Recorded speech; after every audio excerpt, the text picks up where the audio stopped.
Bismillah ar-Rahman ar-Rahim. Hello people and welcome to Footy Judge Mo. Arsenal are on the brink of the history. Chelsea are actually keeping Liam Rosenior, and we got Mr. Quest here back in his project and his players. Quest is here. Fantastic discussion as always with him and his brother Kojo.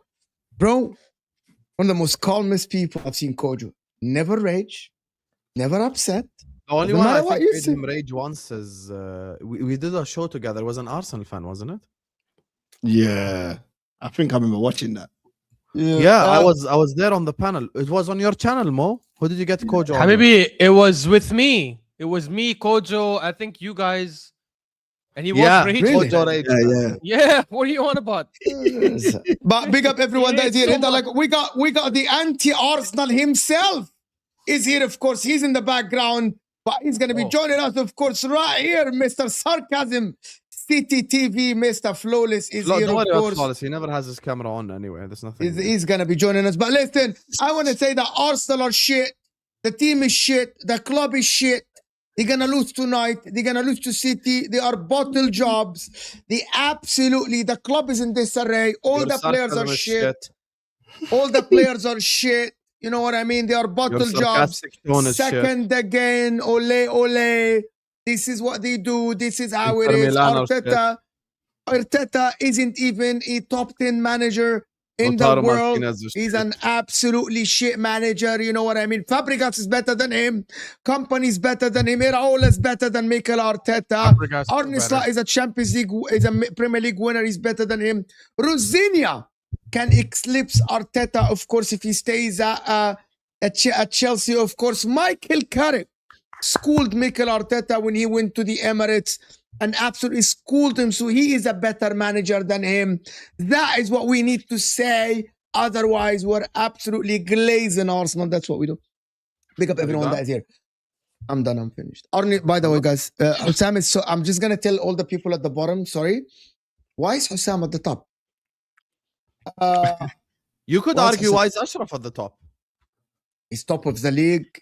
Might We're be in top the of the league temporarily. League. Yeah. Just give us a week, Hussam. Give us a week. Next week we'll have a different conversation. Oh my God, what a pessimistic guy! Negative today. Oh my God! Nervous. They like me. They call me pessimistic instead of calling me a realist. Oh, it is what it is. Okay, we'll discuss it. I guess. I like it. Listen, Hussam is pissed. We aren't going to speak about it a lot because David Ornstein just said, just for the people that didn't follow the news, David Ornstein, this is the tweet, guys.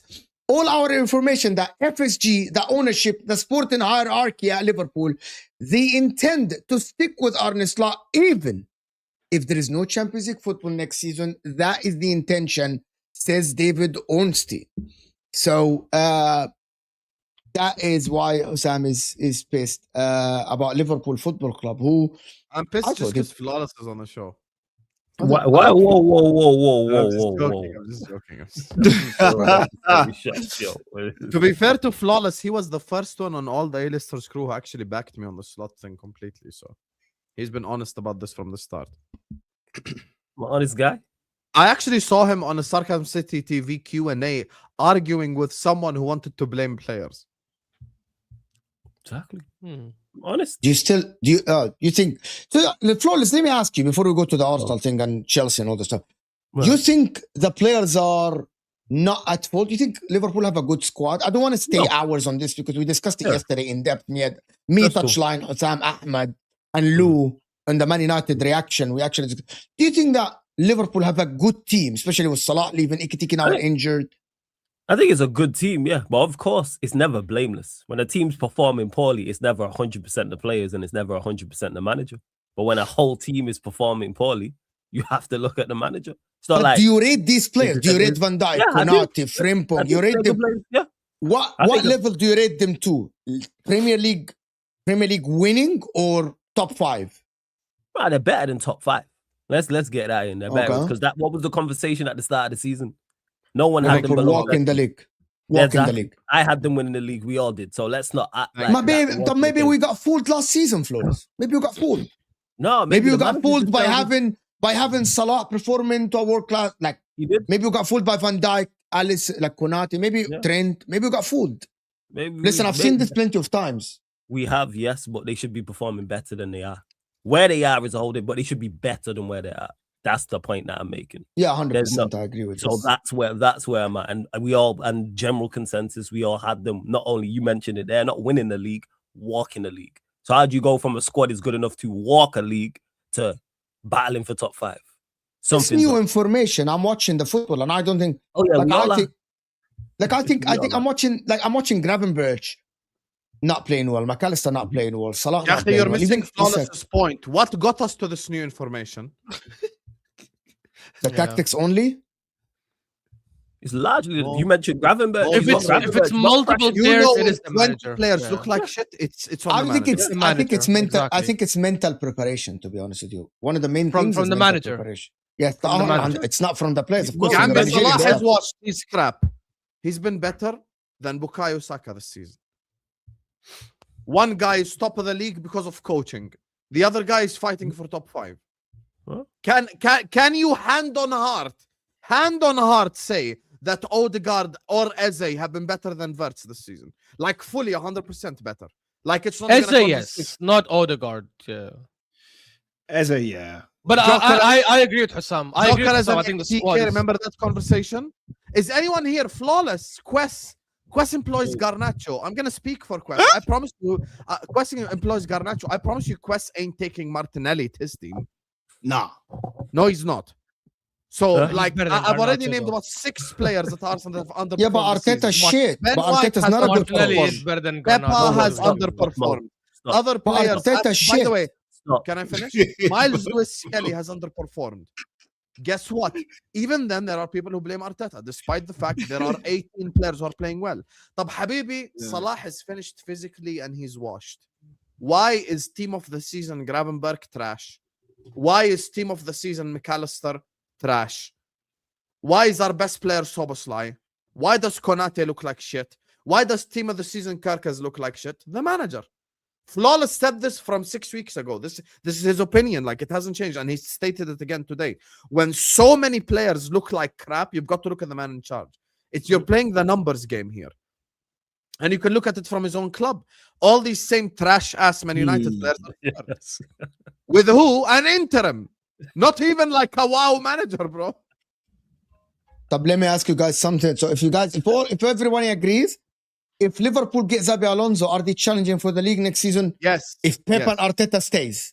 Yes. Okay? Yes. Okay, some thinks yes. Challenge, yes, we will challenge. Challenge, I don't know. Okay, by the way, I noticed something, Ashraf. Arteta might not win the league, but there's one thing you guarantee over the last 4 years: the Arsenal are challenging for the league. So this is why I didn't say win, Ashraf. A winner or loser. He can be a loser. He can be the I guy. hear you, but I think there's a loser. regression. I think there's a regression point that's coming, but we'll discuss that later. I do think we'll discuss that later Alonso, because I do think if they get asked this Xabi question. Alonso, I do think if they get Xabi Alonso, they Because you didn't challenge. ask Yes. when you said challenge. Yeah, we can challenge. Yeah, I don't think they win it, but I think they challenge. Win depends on other players that they have to get, in my opinion. That's what I was going to say. Challenge, recruitment is key. Like, because Salah's leaving, so what did they do? Recruitment, 2 or 3 players can literally switch it around. 2 or 3. 100%. Olise makes. I actually think they have a fantastic squad. Maybe not the best squad, but they have a fantastic squad. I think people are just doing revisionism because of how they've played this season. Like, everyone agrees with Xabi Alonso. Everyone would take Isak in their team right now. I think a lot of people would take Szoboszlai in their team. McAllister is fantastic. Gravenberch, I don't think he's shit. I think he's just having an off season. I think Van Dijk still has another year or so to go. Konate is also not that garbage all of a sudden. Alisson is the best keeper in the league. Curtis Jones is a good impact player. Respectfully, I'll use something Ashraf said before.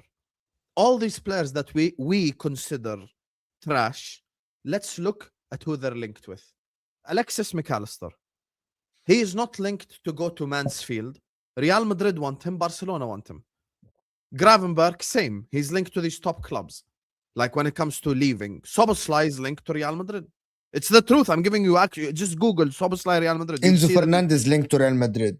Okay, great. Guess what? I don't think Enzo's trash. I think he's Chelsea's best midfielder. So my opinion is the same anyway for other clubs as well.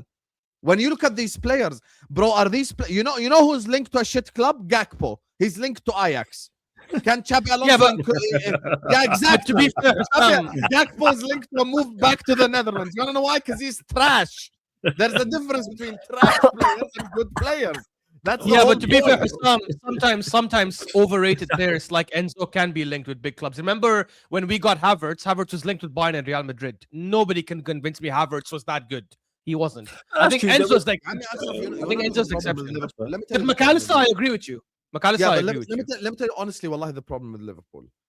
Currently, it's April 15th. Imagine we were doing this stream in August 15th, all 5 of us. And I said, guys, I think Liverpool will fall off this season and will finish 5th. Every single one of you will shout, Slot must be sacked, Slot must be sacked. Directly. The first thing you would say is Slot has to be sacked because of all the money spent. That's number 1. Number 2, even Quest, who's logical, would have said that because it's a logical thing to say back then. Logical? Now, back to today, yeah? My problem with Liverpool is the following. Ya Habibi, you fell off. Arsenal and City are both better than you, no problem. There is no world in which you should be below Man United and Aston Villa, with all due respect. Man United averaged 1 win per month, and then they sacked Amarim, and they got Carrick, not an amazing manager, and they're still above you. Why is Aston Villa above you with Europa League football? This is why Slot needs to go. Not because of, the players, we have to look at the players. Habibi, at the end of the day, the basic thing in football is I cannot sell 20 players, but I can sack 1 manager. This is the reality of football for every club from when history started till today.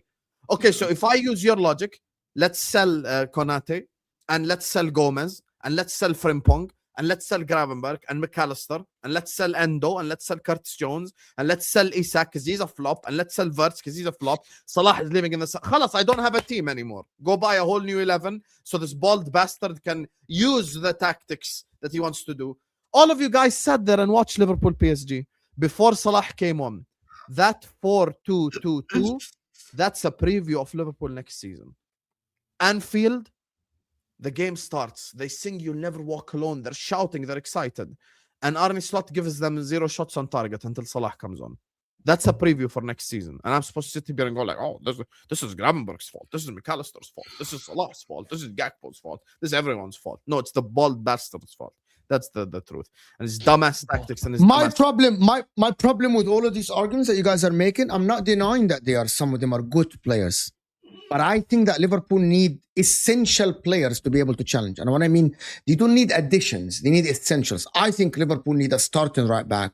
They need 2 starting wingers. I think they need a starting DM, in my opinion, because these are essentials. Like, they're not additions to the team. Like when we spoke about Arsenal last season, granted, everyone stays fit for Arsenal. Arsenal, in the starting 11, they needed additions to the team. They already had a Calafiori. They already had a Timber. They already had, they needed a DM because Partey left, right? So they needed the DM. They needed the striker. I think Liverpool need too many good players to be like, if you keep the same squad as Liverpool. No, we don't, Mo. I'm going to give you a plausible scenario. Your favorite word. How? Plausible scenario. I'm not going to mention. Tell me one position that I said that I'm is not wrong. going to go over the top. I'm going to give you a plausible scenario. What? Liverpool in the summer sign Wharton, Barcola, and Diomande. What's stopping us from challenging? Very plausible scenario. That's a massive summer. That's a massive summer. That's not a massive summer. That's very plausible, bro. Yeah, but Liverpool hasn't signed the contract extension. Hey, Mo, Diomande is literally begging for Liverpool to sign him, and Wharton is a Palace midfielder. How is that something incredible summer, bro? Mo, at the start of the season, where did you have Liverpool finishing in the league? Exactly. You had them top. So that's yes. Wow. So that tells you where the team is at. So yeah, but there are reasons for it. There are reasons for it. Number one, I saw that Salah would even at least get 50% of his performances, 60. I said it's gonna be gradual towards the end of his contract, where he's gonna be by 2027, he's gonna be done. Yeah. But I didn't think. I disagree with Osam, by the way. He said, Salah has been better than Saka, which is numbers wise, yes. But I'm telling you, I'm watching Salah. Salah is finished. Salah is finished players, right? Salah is a finished player. I'm Egyptian. I'm telling you, I think that because of the change of how tough the league is and the change of the DM rule in the team, I think they don't need an Adam Wharton. I think they need someone in the midfield that is more of a physical, like a Declan Rice, like a Kifran Thuram, someone like that. Forget what we need. Adam Wharton. I'm explaining to Flawless why. I thought that maybe they can play the same way. Van Dijk has actually, his level has dropped 50%. 50%. And I actually, by the way, I'm someone who said multiple times, since I started doing YouTube and talking about football, I said the January of 2018, when Van Dijk joined Liverpool, that changed the fortunes of how Liverpool play football. Under Klopp, under Slot, under whoever manager is going to manage them. Absolutely. Van Dijk at his peak is two players. You can push your line 10, 15 yards up, right? You can actually have two fullbacks go forward because he can cover both of them. But once that guy falls off a little bit, you need cover, you need a center back that is top. Like, you need to change the tactics to just compensate. Let me ask you. So for me, to be honest with you, Flawless, I didn't think that the drop-off would be that bad. No, none of us expected it. Do you think Slot should be sacked? Yes, of course. Yeah, I got a shot of a doubt. Like I never denied that. I don't know if he should. I know you didn't deny it. I think he should. By the way, I think he should be. People that think I'm rage baiting, I think that he should be. You sacked. rage baiting, never, man. Never. Even if Liverpool try with Iraola, here's what I disagree. Stop. Just let me say this. Here's what I disagree with you guys. The entitlement of Liverpool fans thinking that just by changing the manager, right, we will challenge for the league. We have a good enough squad. I actually think the drop-off of Salah and Van Dijk by itself remove 50% of your ability on the pitch. But here the thing is, it's not necessarily about Liverpool's skill set. I don't think you have to be great to challenge. That's what the thing is. I don't think you have to be a great squad to challenge. I don't think you have to be a great team. We're third. No way in hell. I'm a Manchester United. But you aren't challenging. No way we should be third. But I'm talking about the level of the league. There's no way we should be third. I'm using the league overall as a standard. We should not be third. When Carrick took over, if someone would have said the 15th of April, if I would have sat here, we would have done this show the 5th of January when Amram was sacked. And I said, Carrick's going to join and we're going to be third by the 15th of April. Everybody on the panel and everybody in the chat would have disagreed with me and told me how crazy I am. That sounds like Flawless. We have seen evidence of that this season. By mid-season, Aston Villa was considered in a title race. I know everyone said they'll fall off. We get that, but they were 6 points behind us or something like that. And Aston Villa have nowhere near the level of Liverpool's quality. This is what I'm saying. We're doing revisionism now because it's easy to just look at where they are and say, every player is crap. Every player is down. Outside Van Dijk and Salah, it's not like the other players are old. It's not like they've hit 32, 33, and now it's a natural decline. They're still all within their peak. I think you change the manager and you have the summer that Hassam has said. I think they have a very good chance of competing and winning for the league next season.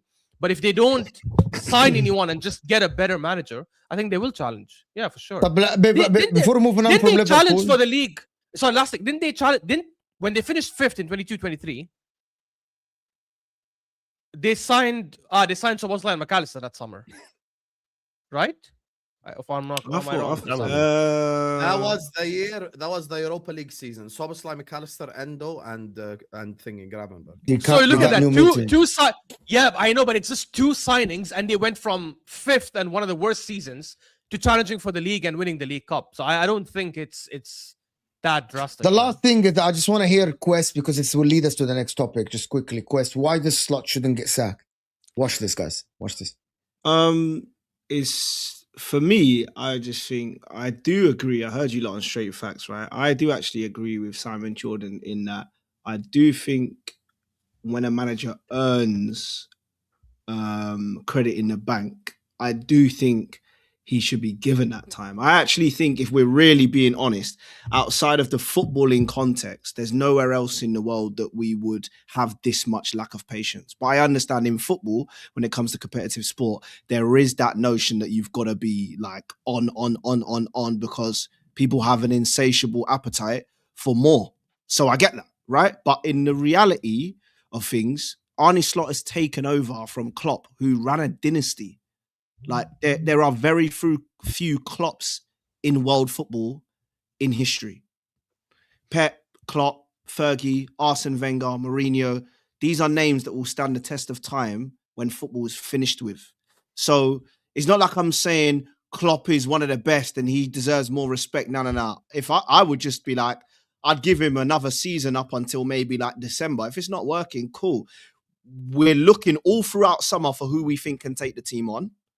If it's not working by Christmas, we make that change before January and we get signings in for the next manager we bring in. That's how I would look at it, especially knowing that Liverpool are not a sacking club. They've never been in their history, 2 issues. A sacking club. There's 2. Let him finish. Please, let him finish. Because that's rage baiting. I just don't reply angry. Why is it rage baiting? It's a rage baiter. Calling you a rage baiter is crazy. Okay, Quest. I'm gonna give you an example. I'm between you both. Flawless buys empty land in the middle of nowhere, and he builds a villa on it, and he puts in all the furniture, and it's a 5-star house. Looks amazing. Flawless, because he built it from the ground up, gets to fuck up a couple of TVs in the house and break something, and it's okay. If you buy a ready-made villa that isn't in the middle of nowhere and you fuck up the furniture inside, you're a fraud. Don't ever compare Jurgen Klopp to Arne Slot. One guy took over a team that he had to build from the ground up. I'm going to speak for Flawless here, and I'm sure he will agree, because what I'm going to say is very realistic. Let's say Nagelsmann takes over next season and he builds Man United up. They finish 2nd and win a domestic trophy. Then they challenge and they go to the Champions League semi and win a domestic trophy. And then the year after that, they win the Premier League. He built Man United from the ground up and he won them a Premier League title. If the year after that, Nagelsmann has no centre-backs fit for the whole season and ends up finishing 3rd, I'm sure the United fans will forgive him. But guess what? If someone comes in after Nagelsmann, called Ashraf, you're just on the panel. If Ashraf manages Man United after, wins the league after that, but then spends a record 450 million on 5 proven players and ends up falling off below the likes of Aston Villa, I promise you Flawless would want Ashraf out. Because this is the logic that applies to everyone. One guy took over a already built foundation and made his adjustments to it and won the league. The problem is he spent in the summer 450 million. He didn't do a Chelsea. We didn't spend 450 million on a random Brazilian and a random French guy and a random Bolivian. He spent it on the most exciting prospect to come out of Germany since Michael Ballack, the highest goal-scoring striker in the league ahead of Erling Haaland last season, a French national Ekitike who was banging in goals for Frankfurt, a team of the season left back in Milos Kerkez who Real Madrid wanted, and Jeremy Frimpong. I'm invincible in Germany. Same as Jurgen Klopp, who in his first summer signed like Mane and Wijnaldum only. I'm sure he would have taken 450 million at the time.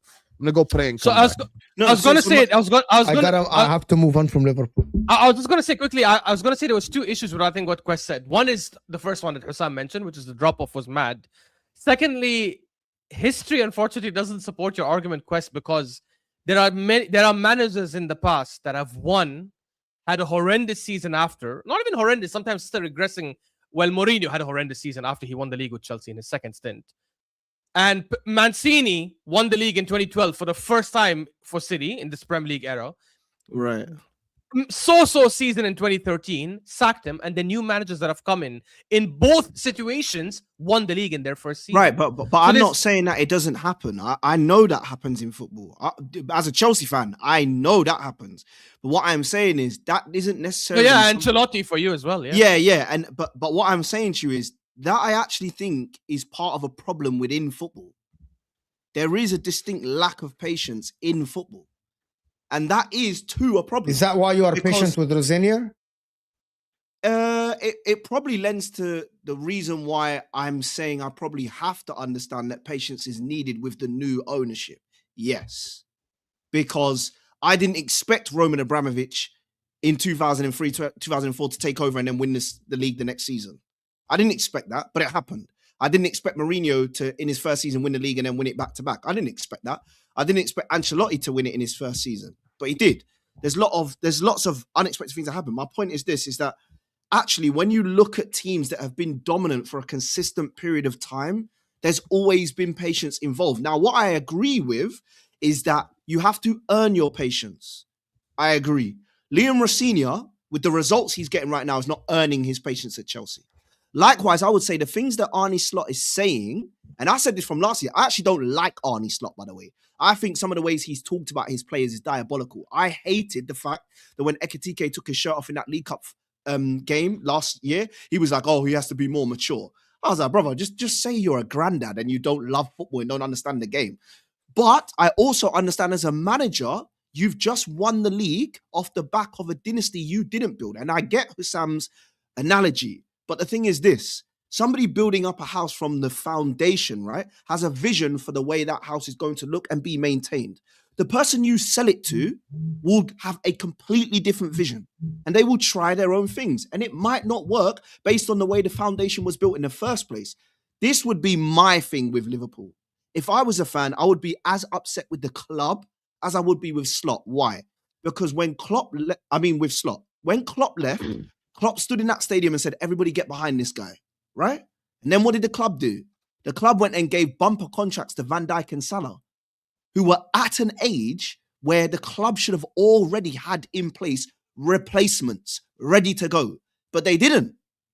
They didn't actually give him much more than what Klopp left for him in the first place. So, okay, fine. He goes and invests in the club. I get it. But that's him and the club together. And you bring in Verts, who's never played in the league before. You bring in Ekitike, who's never played in the league before. You bring in Isak, who, fair enough, that is the big one. Because at the end of the day, he played 10 games or so before he got the big injury, and he only scored in 2 of them. That is the big one that he should be criticized. But what does not playing in the Premier League before have anything? Why is that relevant? Because some people swim and some people sink, and you don't know. At the end of the day, every signing is a risk. Yeah. Especially when you're changing But I'm not going to only sign players from the Premier League, am I? No. I'm not saying about the Premier. I'm saying in Verts and Ekitike, right? I understand they've come from so different players adapt differently. Same way when Havertz came from Leverkusen, he was supposed to be the next best thing, but he came to Chelsea, struggled, couldn't get a look in. Tuchel changed his position, and yes, he scored us one of the most important goals in our history as a club. But at the end of the day, he's still not a player that has a significant impact on the teams he plays in. Yeah, in my opinion.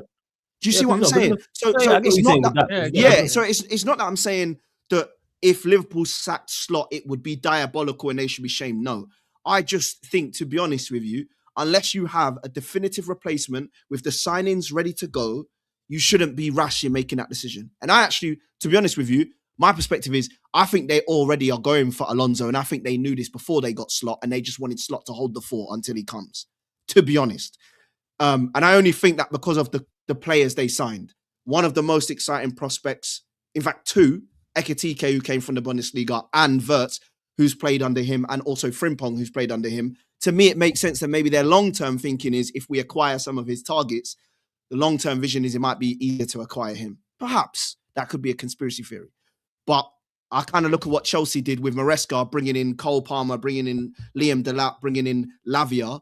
And I think maybe they always had that in mind. So I don't know. I just think there is also a problem in football management that there's not enough patience and time given. And yes, if the ends justifies the means, you can always justify, in a way, sacking managers to get results. But at the end of the day, it doesn't always work. And we see this a lot with football clubs. I don't like patience in football, actually. Unless, to be honest with you, unless you're a project similar to Arsenal, and there's clear, I don't have to agree with that.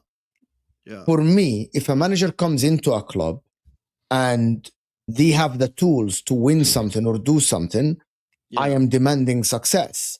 For example, when Christian Kivu was hired at our club, I said, because it's Christian Kivu, I'm not waiting. We still have a good team to challenge for the league, to win the league. However, if Christian Kivu was coming to the club and the club was shambles, like if Inter was shambles, Inter were not shambles. We still were in Champions League finals. We were challenging for the league until the last day. If it's coming to, and that's what I told Terry earlier. I said, if Mikel Carrick is coming to Man United, I'm giving an example. I'm moving to Man United a little bit. If Carrick is coming to Man United and being saying, listen, we want you to clear all the deadwood. We think this is bad. We think this guy is bad. We think this guy is bad. So we're going to give you time. Fine. I'll be patient, right? But Christian Kivu coming to Inter with league winners, I shouldn't have. Why, as a fan, I should have patience? Like, why? You think if Arsenal sack Arteta and they get a winning manager, fans should have patience? Absolutely not. Mikel Carrick now has tools, right? He has Bruno, he has Cunha, Mbuemo, whatever players. Should people have patience? No. Risenior, for example, which brings me to Chelsea. Yeah. I actually disagree with you because I think Chelsea have the tools to be miles better than when they are now. You are 3 points ahead of 11th. 3 points, right? Ahead of 11th in the table, right? You are, and instead of us saying in the beginning of the season that Chelsea should be within single digits of the top, I want you to remove the manager element from your brain. Just think about the team. Yeah. You are now almost double digits behind Man United if they didn't fumble against Leeds, right? Yeah. Almost. For me, if I'm a Chelsea fan, I shouldn't be patient because I think your team is full of 23, 24, 25 years old. They're already, maybe not to win, but to be way better than this. If a competent manager is hired tomorrow at Chelsea, Chelsea should at least be higher than Man United, right? Or maybe close to Man City, maybe higher than Aston Villa, way higher than this. Because your squad screams quality. I disagree. Have players. I'm going to go through the squad. Fofana is supposed to be an upcoming centre-back. You got Malo. Overrated. Fofana. Very bad. But he isn't, okay, he's overrated. But he can be, if Unai Emery can get a tune out of Kwanzaa, right, and these guys should be a decent manager. A top player. Kwanzaa's been a top player all throughout the... Don't say Kwanzaa. Sorry, Mo, I don't want to cut you off. Kwanzaa, sorry. Yeah, sorry, I don't want to cut you off. Sorry, you go. I don't want to cut you off. Okay, now, let me finish. When we all talk about Fofana, I think what made Fofana bad is injuries and the culture at Chelsea and change of managers and not stability. You aren't going to tell me that raw... I always measure players raw. You aren't going to tell me that raw Fofana is worse than raw Kwanzaa. Is that what we're saying? The ability of Fofana as a centre-back, is it better or worse than the raw Kwanzaa? I think Kwanzaa's always been a better player than Fofana. But that's because I've known Kwanzaa coming up. How is that if Fofana was compared to Saliba when they were both in France? You're telling me that if Mikel Arteta got Fofana, he wasn't going to be able to develop him to be a good centre-back. I don't think Fofana has ever had the brain. That's the difference. The difference is, this is where I agree with people's criticism of Chelsea's recruitment. I don't think they were critical enough in their recruitment process in terms of understanding the players' mentality. I don't think they were critical in terms of bringing in players that not only had ability, but they could also tell through their experiences in football had the IQ, because that's also what makes the difference. Listen, Declan Rice has like up-teen amount of ability. It's why I've said if they win the league, the Champions League, and they do well in the World Cup, he could absolutely win the Ballon d'Or. People think I'm insane for saying that. He won't win it, but he could win it. And that is a very real reality, right? With the performances he's put in. But that's also because Declan Rice has the footballing IQ. He's not a dumb player. There are players that are dumb. With so all you think due Fofana is respect, dumb? I agree with you. It's not even that. I think Martinelli. I think Martinelli is dumb, and I think Madueke is dumb. Yeah, I agree. Which is why, with all due respect, and that is actually okay. But I don't think Fofana is dumb. I think Fofana could have been taught way better. Listen, center backs learn. Listen, we had Lucio, who's a top center back athletically. I think Mourinho took him to a next level in the year that he stayed at Inter because he taught him positioning, way to do. There is players develop. Like, we're not going to say that players don't develop. Players develop. I'm not saying that Lucio was that idiot or dumb or Walter. Like, but he was not a bad center back. Gabriel, Mikel Arteta took him to a different level. He made him read the game better. He made him a better center back. For sure. Coaches take players to different level if they're given the right coaching. Like, they're not going to be the smartest guy on earth, but they will be better. I know Fofana's rash and everything, but I think if he had a good manager, he would have taught him to be better. I mean, he did, right? And they sacked him. They did have. No, but listen, because you got to understand my but that's prediction, my point, Ashraf. No, but my look, and I'm not lying to you. I'll show you right now. This was my prediction from that. You might be able to see if I put it to my camera, right? You might be able to see from the start of the season. Can you see my prediction? Yeah, so it says City, you had Chelsea Liverpool, fourth. Chelsea United, Villa. So from the start of the season, even under Maresca, I was very, very aware the Club World Cup did not change my perspective on this team. Even with the signings we made, the goal for me was top 4 and a trophy. Everybody else in the summer. Summer, before the season started, yes. No, I was not going to say Chelsea. I was going to say in the summer you had Liverpool 3rd and City 1st. Yeah.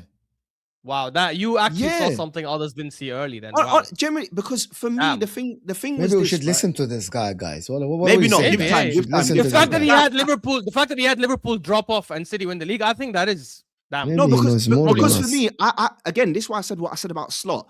I didn't like the way Slot was talking about the players. For me, it was always going to happen. The players were going to regress. Because I could tell the way he was talking, he doesn't believe in these players. Same way I look at Chelsea and I go, look, I agree with you. Can I ask you something? Yeah, go ahead. I was going to say, look, the same way I don't think Risenior is the guy that's going to win us a league title. No way. He hasn't got the experience. Can I ask you a question? He also doesn't. Who has a better team, you or Manchester United? Manchester United have a better team. Unequivocally. No. Listen to me. Hold on. Hold on. If we go player for player, Lamens is a better keeper.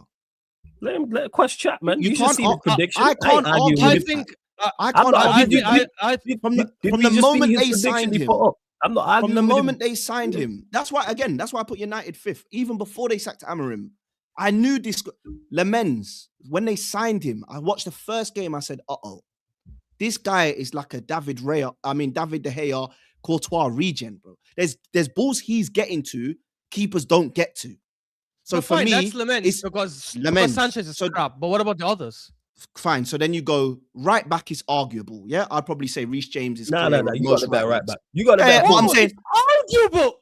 Nah, you got the better fullback. Why are you crashing out? Just let me land. You have the best right back. I think right back instead of letting me land, bro, let me land. I'm saying arguable because it depends who you're playing at right back. So if it's Gusto or Reece James, it's arguable. If it's Reece James is the best right back in the league for me. So not arguable. Fine, I hear that. Centre backs. Who their centre backs? Again, it depends. De Ligt, even Maguire. I would take both of them right now in a heartbeat. Now, if it's Colwill, I might stick with Colwill. But if you're going off our current centre backs, it's gone. Left back, Cucurella, we'll take that. Yeah, let's Then you go into then you go into midfield. Caicedo, I would keep, right? I would keep Caicedo. No, but don't tell me this. Okay, let me count. Caicedo, Lavia, Enzo, Palmer, Andre Santos, Usugo. Okay, hold on. Midfield, they got. Midfield, okay, they have Ugarte, Meno, Casemiro, Bruno, Mason Mount. That's not the other, right? Yeah. Did I miss someone? You're clear in midfield. But if you offered me Fernandes and you offered me Casemiro for Enzo Fernandez and Lavia, you can have those two in a heartbeat.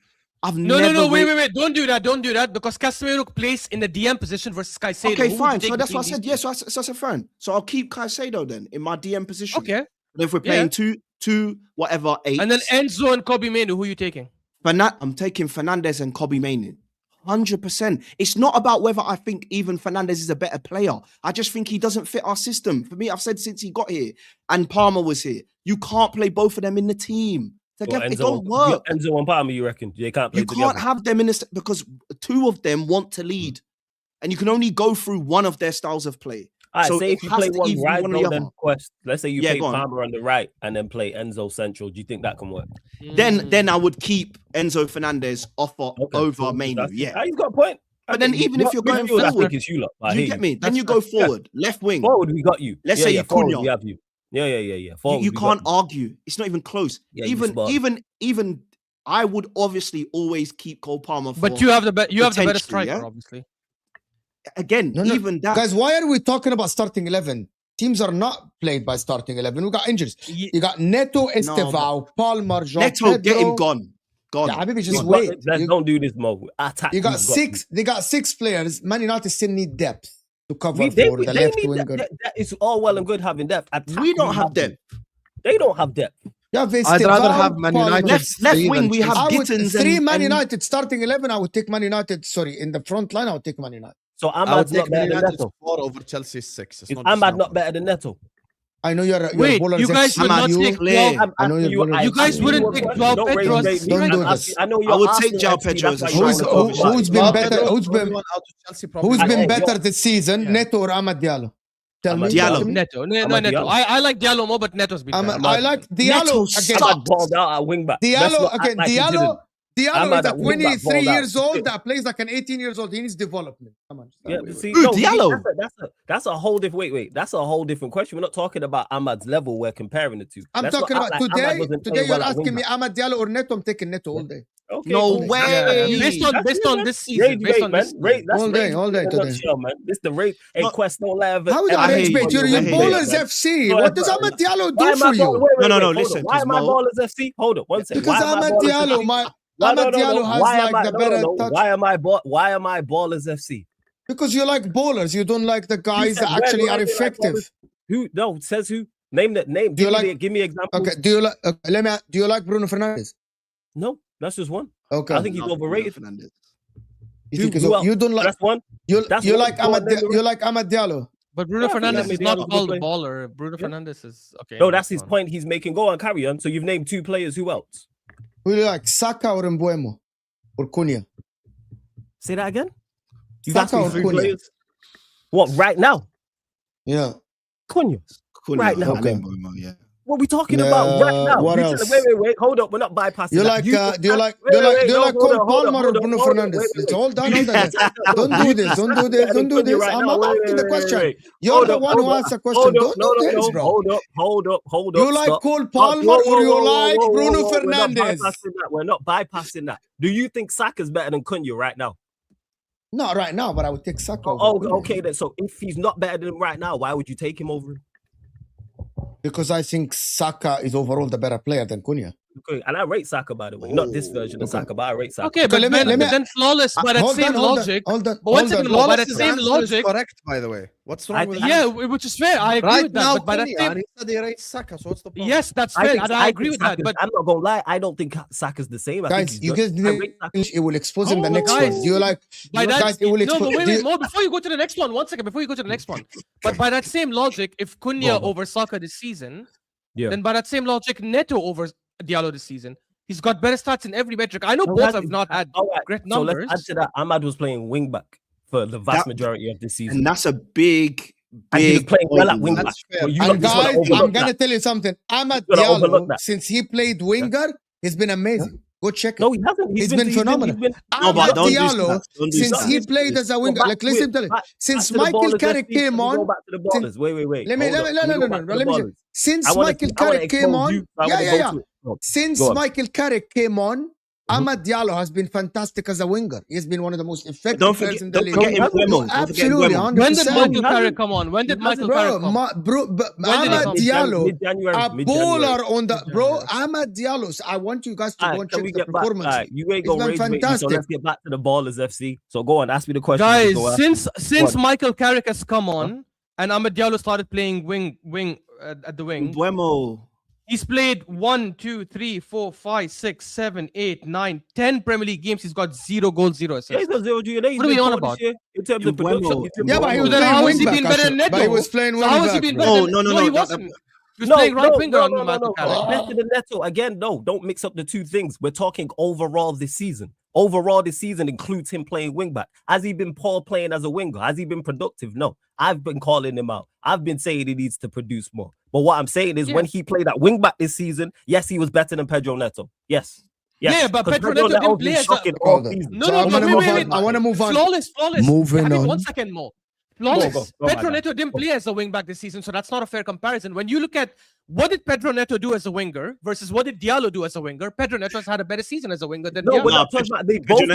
I think it's a race to the bottom, but fairs. But we're talking overall this season. I'm talking about quickly. By the way, overall this season. On, has he had a better season than him? Yes. Has he also been poor? Yeah. Neto's been poor from the start of the season up until now. I watch a lot of Chelsea games. Ahmad, in what was a complete shit show, was one of our shining lights. Has he been good as a winger? No, nobody said that. I don't know what Mo's talking about. Mo always trying to put these labels on me and then can't back it up. I'm not. Yeah. So wait. So guys. So that means Mo's right then, because when we compared Neto and Diallo, when we were comparing the squads, we were comparing them as attackers. So in attack, Neto is better than Diallo because he's done better. Hold on. Remember, it's not just Diallo over there. There's also Mbeumo. So if you offer me Neto he's our or backup winger, by the way. But we took the overall squad. I said that I would take Man United starting, but Flawless, if you want to go to you're not Bowlers FC, Flawless, I should remove that. I apologize for calling you. I don't apologize. Don't apologize. I apologize to you for calling this. There, but let me just ask you one question. Would you take Cole Palmer or Bruno Fernandes now? Right now, Bruno Fernandes, Cole Palmer. All right, fair enough. To be fair, Bruno's one of the only players in the league that can do everything Cole Palmer can do. So just the conclusion of this, we think if Man United removing the there are I think both just to be honest with you, I think both clubs' mentality needs a little bit of fixing. 100%. So I'm gonna removing the manager element. Yeah. I'm assuming that most people think that Man United are closer to the top than Chelsea. Is 100%. That fair to say? 100%. Yeah. Yeah, but if someone this is your section now, Flawless. You can just I'm saying but if someone says the opposite, it's like it's really not an argument and a hill I'm willing to die on, because it don't really mean much, to be honest, because we're far away regardless. We got so much we need to do anyway. Like you are far away. There's a lot of people that think you're not far away. If you a lot of people, and as you know, Mo, because me and you disagree a lot, I disagree with them people as well. As you know this, you know what I'm like. We've worked together long enough. You know my thoughts and opinions on Manchester United. I don't rate my team as highly as others do. I understand. There are a lot of Man United fans in the chat as well that think that Man United, with the way the league is going, if Man United have a decent manager, to get a decent transfer window, Man United should be close to the top. There's a lot of people that think that. Yeah, and I understand that, but here's my thing with that. That's a lot of ifs. That's a lot to get right. Transfer-wise, Ineos, as much as I dislike them, they've got it right the last 2 summers. They have to go and do this again. And where they've got it catastrophically wrong is the managerial side of things. I have not seen 2 managerial appointments so bad back to back. So they have to rectify that. I don't trust them to do so. So these are a lot of ifs and buts. I don't deal with ifs and buts. I'm not with that. No. Let's see how it goes. Like, I understand Manchester United fans being optimistic because we're better, because we've been better, etc. And it does seem that we are closer to the top than we was, of course, under Amorim. But again, we have to get this window wide, right? And we still need. What do you need in the team? What do you need in the team to be competitive? Starters. And then we'll go to the squad. To me, we need 2 central midfielders and 2 fullbacks. 2 central. You don't like Bruno and Maino. We know that again, Bruno's not you going. Always on this Bruno thing. Bruno's a 10. 2 central midfielders. Bruno's not a. You don't think that Maino should be a starter? Midfielder. No, You don't I think want that better than Maino. I think he should be a part of it, yes, but go and get me 2 starting central midfielders. Again, doesn't mean I don't rate Maino. I rate him highly. I think he's a very talented So you player. have Maino, Tonali, Bruno Fernandes, or Maino. Again, let me clarify how I look at it. If remove Bruno as a center, I don't class Bruno as a pivot player. He's a 10. Should he start? Yeah. Yes. Said Maino, Elliot Anderson, and Bruno. Yes, I'm saying Maino, 2 starters, and then whoever else we start. Let's say we get Lewis Skelly from Arsenal. Just use him as an example. So Lewis Skelly, 2 starters, and Maino. That should be the quartet for the 2 central midfielder roles. Then you have Bruno in the 10. Like, exclude Bruno's never been a pivot player, not a pivot player. It's horrible. We've seen it. And Mo, you have to remember your first question was Man United or Chelsea. With all due respect, we all know at this moment in time we should all just stop taking Chelsea seriously. Wow. And I'm saying this in the most nicest way possible. We all know exactly what's going to happen in the summer. We already know Risenior is staying regardless of results, and we know that they're going to sign. The whole reason why they want Risenior is because he's a yes man, and we know that they're going to sign 6 youngsters. So why should I include them in a race to the top? Name one team that got first or challenged in a race to the top with kids. It just doesn't happen. Arsenal challenged with a team of kids, by the way, in 22-23, but I hear your point, though. I actually don't think that Chelsea will be included probably in the top 5 next season. Yeah. Okay, that's also Chelsea are like with Rosenior. What is more likely, Chelsea get top 5 or not get top 5? If they keep Rosenior and they keep the same strategy. I don't know. Depends on what the other teams do. Exactly. Yeah. What is more likely? Okay, Chelsea continue with the same strategy of signing youngsters, keep Rosenior. If I know you don't bet. If I ask you to bet, Chelsea make top 5 or not top 5? If I was a betting man, I'd bet they'd make top 5. Yeah. This season, because I don't. So not this season. I'm talking about next season. Because I'm not going to bank. I'm not going to bank on Aston Villa again being there. I'm not going to bank on Newcastle being better. I'm not going to bank on Everton or Tottenham being better. So it's the main 5, right? So why wouldn't I say that? I get what Ashras is saying. It's not necessarily Chelsea's quality. It's what other teams do. Yeah. This is why when people talk about Manchester United, what we do, a lot of it's not just you. All teams, because around in and around the top are literally a good window away from shooting up the table. 100%. Literally. 100%. You get the recruitment right. That with the correct manager, and you can do that. We didn't even get no recruit. We didn't even recruit anybody in regards to players. We just got interim, and we won 7 in 10 or 7 in 9 or whatever it was. But people sleep on Carrick like he wasn't pushing promotion with Middlesbrough. Nah, he was. Like, he was highly rated as a good. Do you see what I'm saying? So it's not like you signed a nobody. But I hear what you're saying. Nobody, but that wasn't the expectation of him. If somebody would have said before he joined, for sure. He's gonna win 7 in 9, and United are gonna do. Because that would have been shocking. Vividly, that would have been shocking.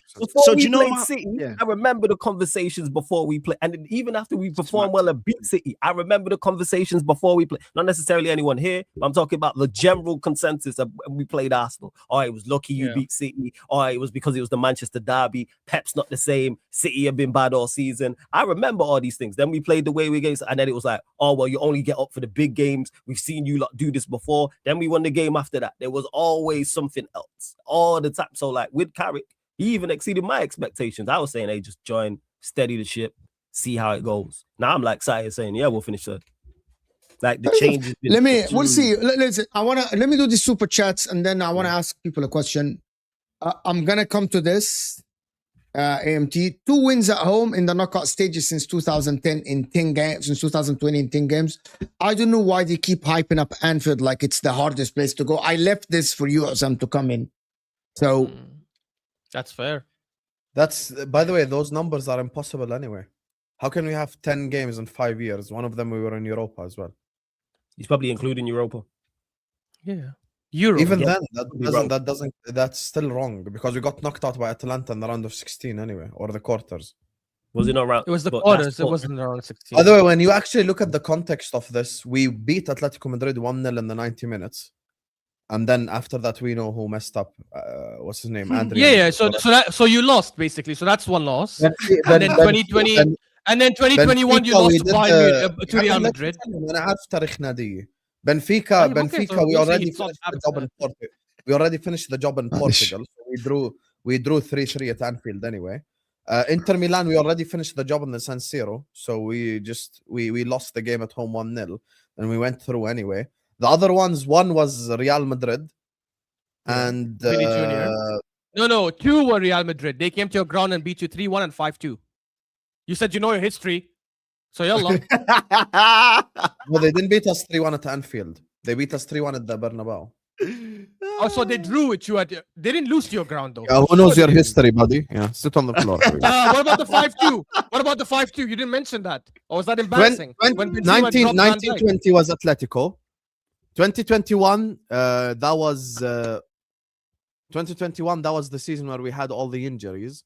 It was Madrid, yeah, Habibi. It was Madrid. You know your that was history, the no? Madrid one, yeah. Guys, Yeah, that was the one Wijnaldum lost his leg. Anyway, so when you look at the context of these games, first of all, I don't think we've had 10 games at Anfield in the knockout stages to begin with. And the second thing is, I think 3 or 4 of these games, the job was done anyway in the away leg. Hassam, you did have 10 games. Do you not count? Ashraf. Okay. Kenny, can we fact check? Can Fonzie or any Liverpool fan, can you guys fact check this? Yeah, fact check. Just if it's right, he's right. If Kenny's right, he's right. Sam, you said yesterday you want the team to play rock and roll football. Do you have the personnel to do that right now? Heck no. Yes, of course. Of course they do. Are you mad? Of course they do. Are you guys okay? Of course we do. What's rock and roll? For rock and roll to begin with. What's rock and roll? There. Yeah. Are you mad? Rock and roll, back and forth basketball. Isak, Ekitike, Vert, Salah, Soboslai, I think it's just Frimpong. I don't. Frimpong, Even their fullbacks are bombing fullbacks who can sprint rock and down. roll football. Yeah, both Fullbacks fullbacks. are a proper rock and roll team. That feels like heavy metal, I don't man. think they are good know about enough, rock and but roll, I don't man. think they are good enough. So we but have yeah. 2 overlapping fullbacks. We have Salah, Vert, Soboslai, McAllister. Yeah, even but I don't know if you've got enough. the engines though. You know, like back in the day, I'm thinking Wijnaldum, Henderson, even what's his name, Oxlade-Chamberlain. He had an engine. Yeah, these guys could do box to box for 50, 60, 70 minutes. I don't think your players can do that. You don't think Soboslai, Curtis Jones, and Gravenberch can do that? I think they can do it. Box to Yeah, box. McAllister is the slow one. No. Yeah. McAllister I didn't I don't mention think for a reason, Verts but Curtis has a Jones big runs enough still. like I don't think his lungs are big enough to even do box to Nah, box. for bro. 40 Verts was known in the Bundesliga for Verts. running back and forth. box He was to a freaking box. machine. Really? He doesn't have to Okay, play box let to me box. let me My read bad. that, guys. Isn't that the reason? Isn't that reasonable to think that with the old core, Salah, Van Dijk, Robertson gone, Slot can motivate the new core much easier? So why It's a sack good him point. now? Okay, It's a good already point. It's a the good point. new core is already okay. Watch this. Flawless. Is Verts a flop? Yeah. Is Isak a flop? Yeah. Is Kerkez a flop? Yeah. Is Frimpong a flop? Yeah. Is Ekitike a flop? No. No. Okay, Okay, I guys, agree with you. I want people to So remove one Ekitike out from of the five- equation. 1 out of 5 new core players are playing well. There you go. But they're Guys, not the core yet. Ekitike is Someone coming back in Yeah, I'm going to 2027. stock. I bring proof to Yeah. the table. Oh, is it Someone 2027? Marco, Proof to the 1-0 Osam, Marco. No, 1-0 2-0. Osama. Rock and roll question as well. Oh yeah, 2-0. Oh yeah. 2-0 for the rock and roll question. Opponents, Mookie, thank you so much. Mookie, Habibi. Mookie, we're going to do the gaming stream. Opponents don't even come for results versus us anymore. They get that as a bonus. They come to gain confidence. Slot managed to make a 4-0, to make 4-0 in aggregate look like a ridiculous result because it could have been worse. That's true How does though. Mookie That's have actually very two- true. True. Well, how does Mookie have back-to-back week incredible super chat? Yeah. Last week 'cause he did- last week. Last week he did the Slot has changed us from Gengen press to gentle press. That's good. Mookie, bro, you're Gengen elite, press. bro. Mookie, Yeah, I'm gonna, that's- guys, do that's you know good. why I'm going to tell you Mookie is spot on? On MHF yesterday after Liverpool game, me and Hussam were arguing. I'm arguing for the Liverpool performance. And Hussam is saying, what the fuck are you talking about? We lost 4-0. Like, and Arne Slot made me think about the performance, normalizing a 2-0 loss at home. But Yeah, wait, that's what you're we're- saying their performance. You see where forget the Mookie's result, right forget the here. result. You see where yesterday I was so like, I was like like I was talking to Hassan about the performance and this, you created this and you created that. But me saying that there are levels between PSG and Liverpool anyway, 2-0 at home with a good performance, it's okay. You got to look at the positives. And Simon's response like, we're Liverpool. We fucking lost 2-0 at home, 4-0 on aggregate. What the fuck are you waffling about? Yeah, it's not normal.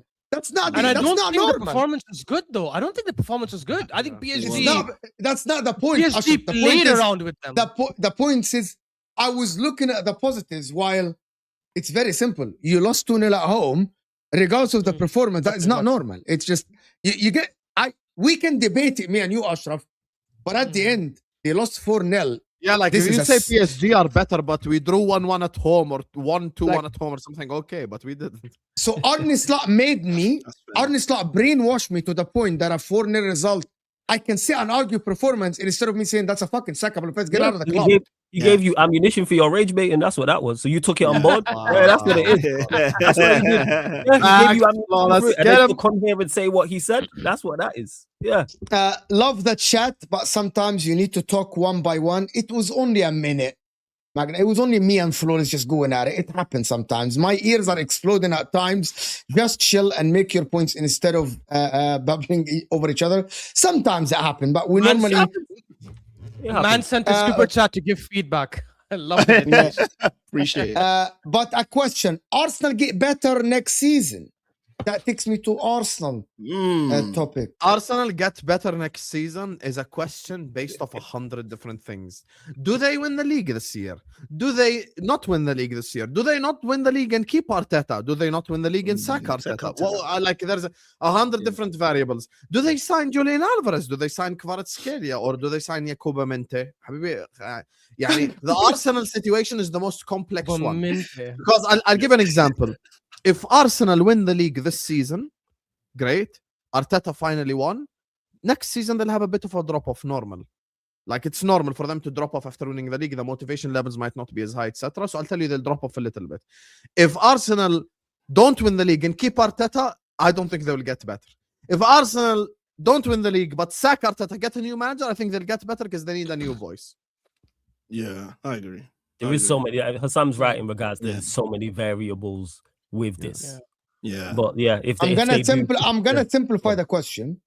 Go on. Arsenal don't do a massive overhaul. They sign one forward, however that forward, one forward, and they keep Arteta. They win the league this season. Okay? Do Arsenal get better next season or get worse? Because I think that situation, this situation is very realistic. I think they get better because I think winning the league will then kick them on and give them the confidence. Like, I think you'll see them like in these type of situations playing like later in the last stages of the season, playing more freely and playing with more confidence because we're watching them freeze up now. Like their record in April under Arteta speaks for itself. One win in 5 years in April tells you all you need to know. And I don't think you see that. No, Flawless, that was a fake stat. Yeah. So what they did is they basically just showed, it was like 11 wins, 7 draws, and 8 losses. That's the but it's like it's statistically like his worst month though as the manager. It's his worst month by far. No, I mean listen to it. 11 wins, 7 draws, and 8 losses. That's less than 50%. That is mad. Oh, yeah. People took it and made it something fake. Okay. If you guys had Arteta at your club, seeing the climb he has done, would you put the pressure on him like the YouTubers and the media does? If so, why? Yes. You guys hadn't seen yes, I would. Yes. Once you spend $1 billion, you need to deliver me something. Yes. Yes. And also, how many times can you make you know my issue with these conversations, bro? Like, okay, first year you challenged, Saliba got injured. Me and Mo sat on streams and we were like, I think if Saliba was fit, Arsenal probably win the league, no problem. The year after that, you went you went on an insane run. The year after that, you went on an insane run towards the end, but in Flawless's words, which is true, had you just beaten Aston Villa at home, you're sat here league champions. The year after that, you use injury as an excuses. A random bald guy comes in from the Netherlands, wins the league with Liverpool Football Club. The year after now, everything that you bitched about, you have at your disposal. Forward, Gyökeres, which you bought in the summer, who won the Copa trophy 6 months ago. He was awarded at the Ballon d'Or ceremony. You went and signed Madueke, who Arteta wanted. Arteta wanted Noni Madueke. So what's the excuse? At what point in time do you go like, okay, this guy needs like, because here's the thing, guys. Yeah, let's and this is very important part of this conversation. Alex Ferguson won competitions, majors, with Wes Brown playing right back. Pep Guardiola won the league with Kevin De Bruyne playing false 9. Jurgen Klopp made a comeback against Barcelona without Salah and without Firmino, with Origi. There are no perfect conditions. Yeah, perfect conditions. You know where they exist? In the lab. FIFA. And Arteta is not an engineer. Well, even on FIFA, you don't get perfect conditions. No, you can change the settings though. You can change the settings. Like regular FIFA, regularly you will get injuries and you will get a player asking to leave and all that, even in the regular game. Yeah, you can reset it, man. You can reset it. You know where you get these ideal conditions? In the lab. When you control the temperature, and you control the pressure, and you control the mass that you add. Guess what? Football is not a lab, Habibi. Football is not a lab. You will have non-ideal conditions. Shit will happen to you next season. That's the truth. You have to adapt. You have to adjust. You have to change. That's why Arsenal have to win the league this season, because the excuses have completely run out. So I fully agree that Arsenal have to win the league this season. And I fully agree that Arteta doesn't have any more time. Yeah? But the other thing I think at play here is, realistically, I think it's disingenuous for me to not acknowledge that Arteta's also doing miracle work. Because if you look at these players he's acquired, Raya from Brentford, left back, I'll give him Calafiori and the other guy, who's the new guy they brought in this year. Hincapié. Those are two big signings. The signings I'll give him Hincapié, Man City boys. But you're already wrong about Raya, though. No. Why I'm saying is, none of these players would be players the rest of our clubs would even really look at. None of us would have made the. We wouldn't have taken the risk. That's not true, though, right? That's not true. Let me land, please. Let them land. Land, and I'll rebuttal after. Yeah. Cool. Havertz. Everyone hated this guy. At Chelsea, they were calling him Shrek the Third Donkey. He's trash. He's rubbish. Madueke, still at this point in the league, has no goals. Martinelli, who is he? Which favela did they find him from? Trossard, I'll give you that. He's one player I wanted at Chelsea, so fair enough. Declan Rice earned his 100 mil, but realistically, he came from West Ham. Most players don't make that kind of jump. Name me the last player that left West Ham and went on to win a Premier League or any other title. You very rarely see it happen. Okay? Then you go into the rest of the midfield. Does it have to be West Ham, or can it be a lower level team? My point is more so that they come from a lower level team. You don't Liverpool did it with Wijnaldum, with Robertson, with Mane. Okay, so hold on. So you never watched Roma? The overarching point, hold on. Is Quest is saying that Arteta's making wine out of water. Is that what you're saying? Making wine out. Maybe it's not wine. Maybe it's like definitely not flipping wine, man. I need to respond to some of the things you said. First of all, the Raya thing for me is a weird thing to say, because he got 4 or 5 keepers, because he initially had Emiliano Martinez and Leno, got rid of Martinez to keep Leno, got rid of Leno to get Ramsdale, got rid of Ramsdale to get Raya. So it's not like he stumbled upon Raya and that made it work. No, stop it. He's the one who he signed these players. You mentioned Havertz when he insisted on having Havertz, and one at a time. Not only did he want to sign Havertz, he wanted to sign Havertz as a midfielder, not even as a striker, as a midfielder, which is one of the biggest flops. But he was still trash. Of course. Madueke, who obviously not enough's been said about him already. He's the one who insisted. That's what Sam said. Fabrizio reported that Arteta's the one who pushed for the Madueke signing. So even if you want to talk about these signings, he's doing a lot better with them, blah blah blah. I can tell you, he wanted a lot of these signings. And you mentioning players like Rice and stuff, all the big clubs end up signing some players from mid-table clubs. For example, when Pep Guardiola got Sane, right, from Schalke, Sane wasn't world class. He was a talent. Hey. Don't talk about Sane. Wait, stop. Wait. He was a talent. Please. He was a talent, but he wasn't.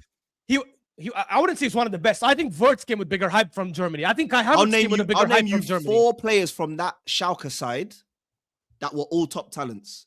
I understand. Yes, Julian Draxler and all. And sure, I get it. But my point is,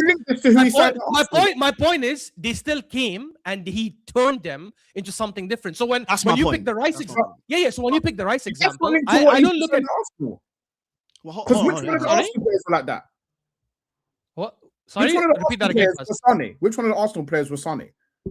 Rice, because he said which player comes from a lower level team. That's fair. And ends up playing that level, which is why I picked Sonny as an example. And if you want to go to Liverpool, Liverpool did it with a relegated Newcastle, took Wijnaldum from them, and Robertson. I can name you so many from the Liverpool team and squad. That's number 1. Number 2, I think Quest needs to redefine what miracle work is, because in order for this to be considered miracle work, he would need to get it over the line eventually, and he didn't. So compared it to a man in order for you to have a miracle, in order for you to have a miracle work, you have to get it over the line. Now let's, guys, 1 second. No. You're gonna let me land. 1 second. You see, no, because we're gonna put respect on Jurgen Klopp's name. That's great question. You named Pep. 1 second. You named Joel Matip, Schalke on a free. Joe Gomez, Charlton, 3.5 million. Andy Robertson, 8 million, relegated Hull. Trent, Academy. Henderson, Sunderland. Wijnaldum, relegated Newcastle. What's his name? Fabinho, Monaco. He was playing right back at Monaco. Robertson, Hull, Salah, Roma. Mane, Southampton. Firmino, Hoffenheim. He was signed in the Rodgers era. And Rodgers' last game away at Old Trafford, he played him right wing back. Here's my issue. So when you say now, you see why I can. Let me land. You see why I can claim. You see why I can claim miracle. The reason why I can claim miracle is because even Flawless, as I'm speaking, he's my biggest rival.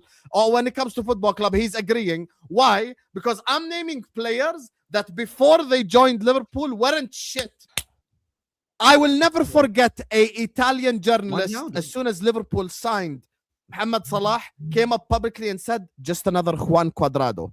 That's what they said about Salah. Guess what? League champion, broke records, everything. So when it comes to miracle work, you would have to have won the league. And Klopp didn't won him. Hold on. 3 years ago, remember that? Let me land it, Habibi. I'm landing the plane, yeah, Habibi. I'm landing. Why are you opening your tray before I'm landing the plane? Let me land the plane. In order for Arteta's thing to be considered miracle work, remember the year where Martinelli scored 15 goals and Saka had 16? Yeah. The year where they were playing sexy football and the Saliba thing happened. 22-23. Yeah. Had he got that season over the line, everyone would agree. Miracle work. No problem. Yeah. Okay. Hell, if he got the season after that with Havertz over the line, we'd also said miracle work. Don't come tell me now, after Eze and Gyökeres and Trossard and Rice and Partey and Zubimendi and Odegaard and Saliba and Gabriel and Calafiori and Ben White and Raya and Ramsdale. Miracle work. What miracle? What miracle, Habibi? Everyone's expecting you to win anyway. Miracle my ass. This is why you make me sick. The players you just named, you're trying to create a separation from the ones you named for Liverpool, as if the players you named were just the best demons in the world before we signed them, bro. You named a bunch of people that were bums. Odegaard was a failed wonder kid. Gabriel was a nobody. Saliba, you barely heard of him unless you were banging out French football, which you didn't, so you didn't know who he was. So don't lie. You did not know who Martinelli was. You did not know who all these other players you named were. Let's not pretend that he's got all these demons. And also, I like the way you've now narrowed your argument to Liverpool, because before you were naming Pep Guardiola and Man City, and you said the struggle that he went through. I didn't name AD being the false 9. You scumbag. I didn't name Pep and Man City. It was actually Ash. Hold on. So let's not. Hold on. No. KDB false 9 was for some, but I agree. That's your question. Since when was the standard the miracle work? Since when was the standard for success winning a league with players that all cost 3 mil each that can't do 10 kick-ups between each other? What are we doing here? And we're acting like Arteta right now, as we're speaking right now, isn't still in the Champions League and at the top of the league. We're acting like he's lost the league already. Can we have a bit of shame, please, when we're talking about Arteta? If he was bumming out and he was with your bald bastard in 5th and scrapping with them, man, then it would make sense. But it doesn't make sense because he hasn't bottled it yet. If he's bottled even it, if he wins the league this season, it's not miracle work.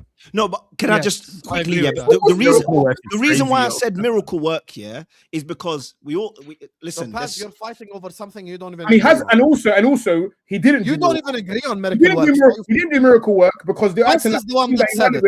So he has to hold corn. The miracle work was One at a time, guys, how many please. years?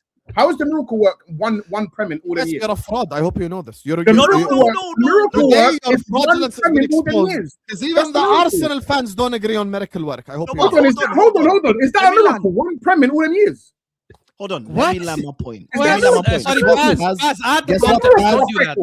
Guess Add what? the context. It Add was the a context, miracle. Baz. Don't do that. Guys, we cannot That's hear why each we other. could If only you just all do smarter stop. than that. it was a miracle. And the other thing is, we won something you ain't ever seen in your club in your whole life. It's called the UEFA Champions League. It's also a big deal. I know Are you in ain't it? seen Are you in it? Are you in it now? You gonna win it this year? It's also a big Then deal. it's a history lesson. Then it's a history Hey, lesson. you ain't gonna win it either. Right now, focus on Bodie, ungrateful guy. So can I let me do this couple Yeah, Quest. do the chats and then I'll land. Do the chats. I'm gonna do. Yeah. So- No. Don't do the supers. Let him land. Go ahead, Quest. Go Land ahead, the Quest. I just want to let Mo do his show. Is that too? Fuck the super chats. Go ahead, Quest. Yo, Quest, yo. You're All right, taking man, a look. piss, yo. So No, not my- for the my- super chats. We'll come to you. We'll come to you. My point, yeah, Miracle is worker. there are greater and lesser miracles, right? What Klopp did.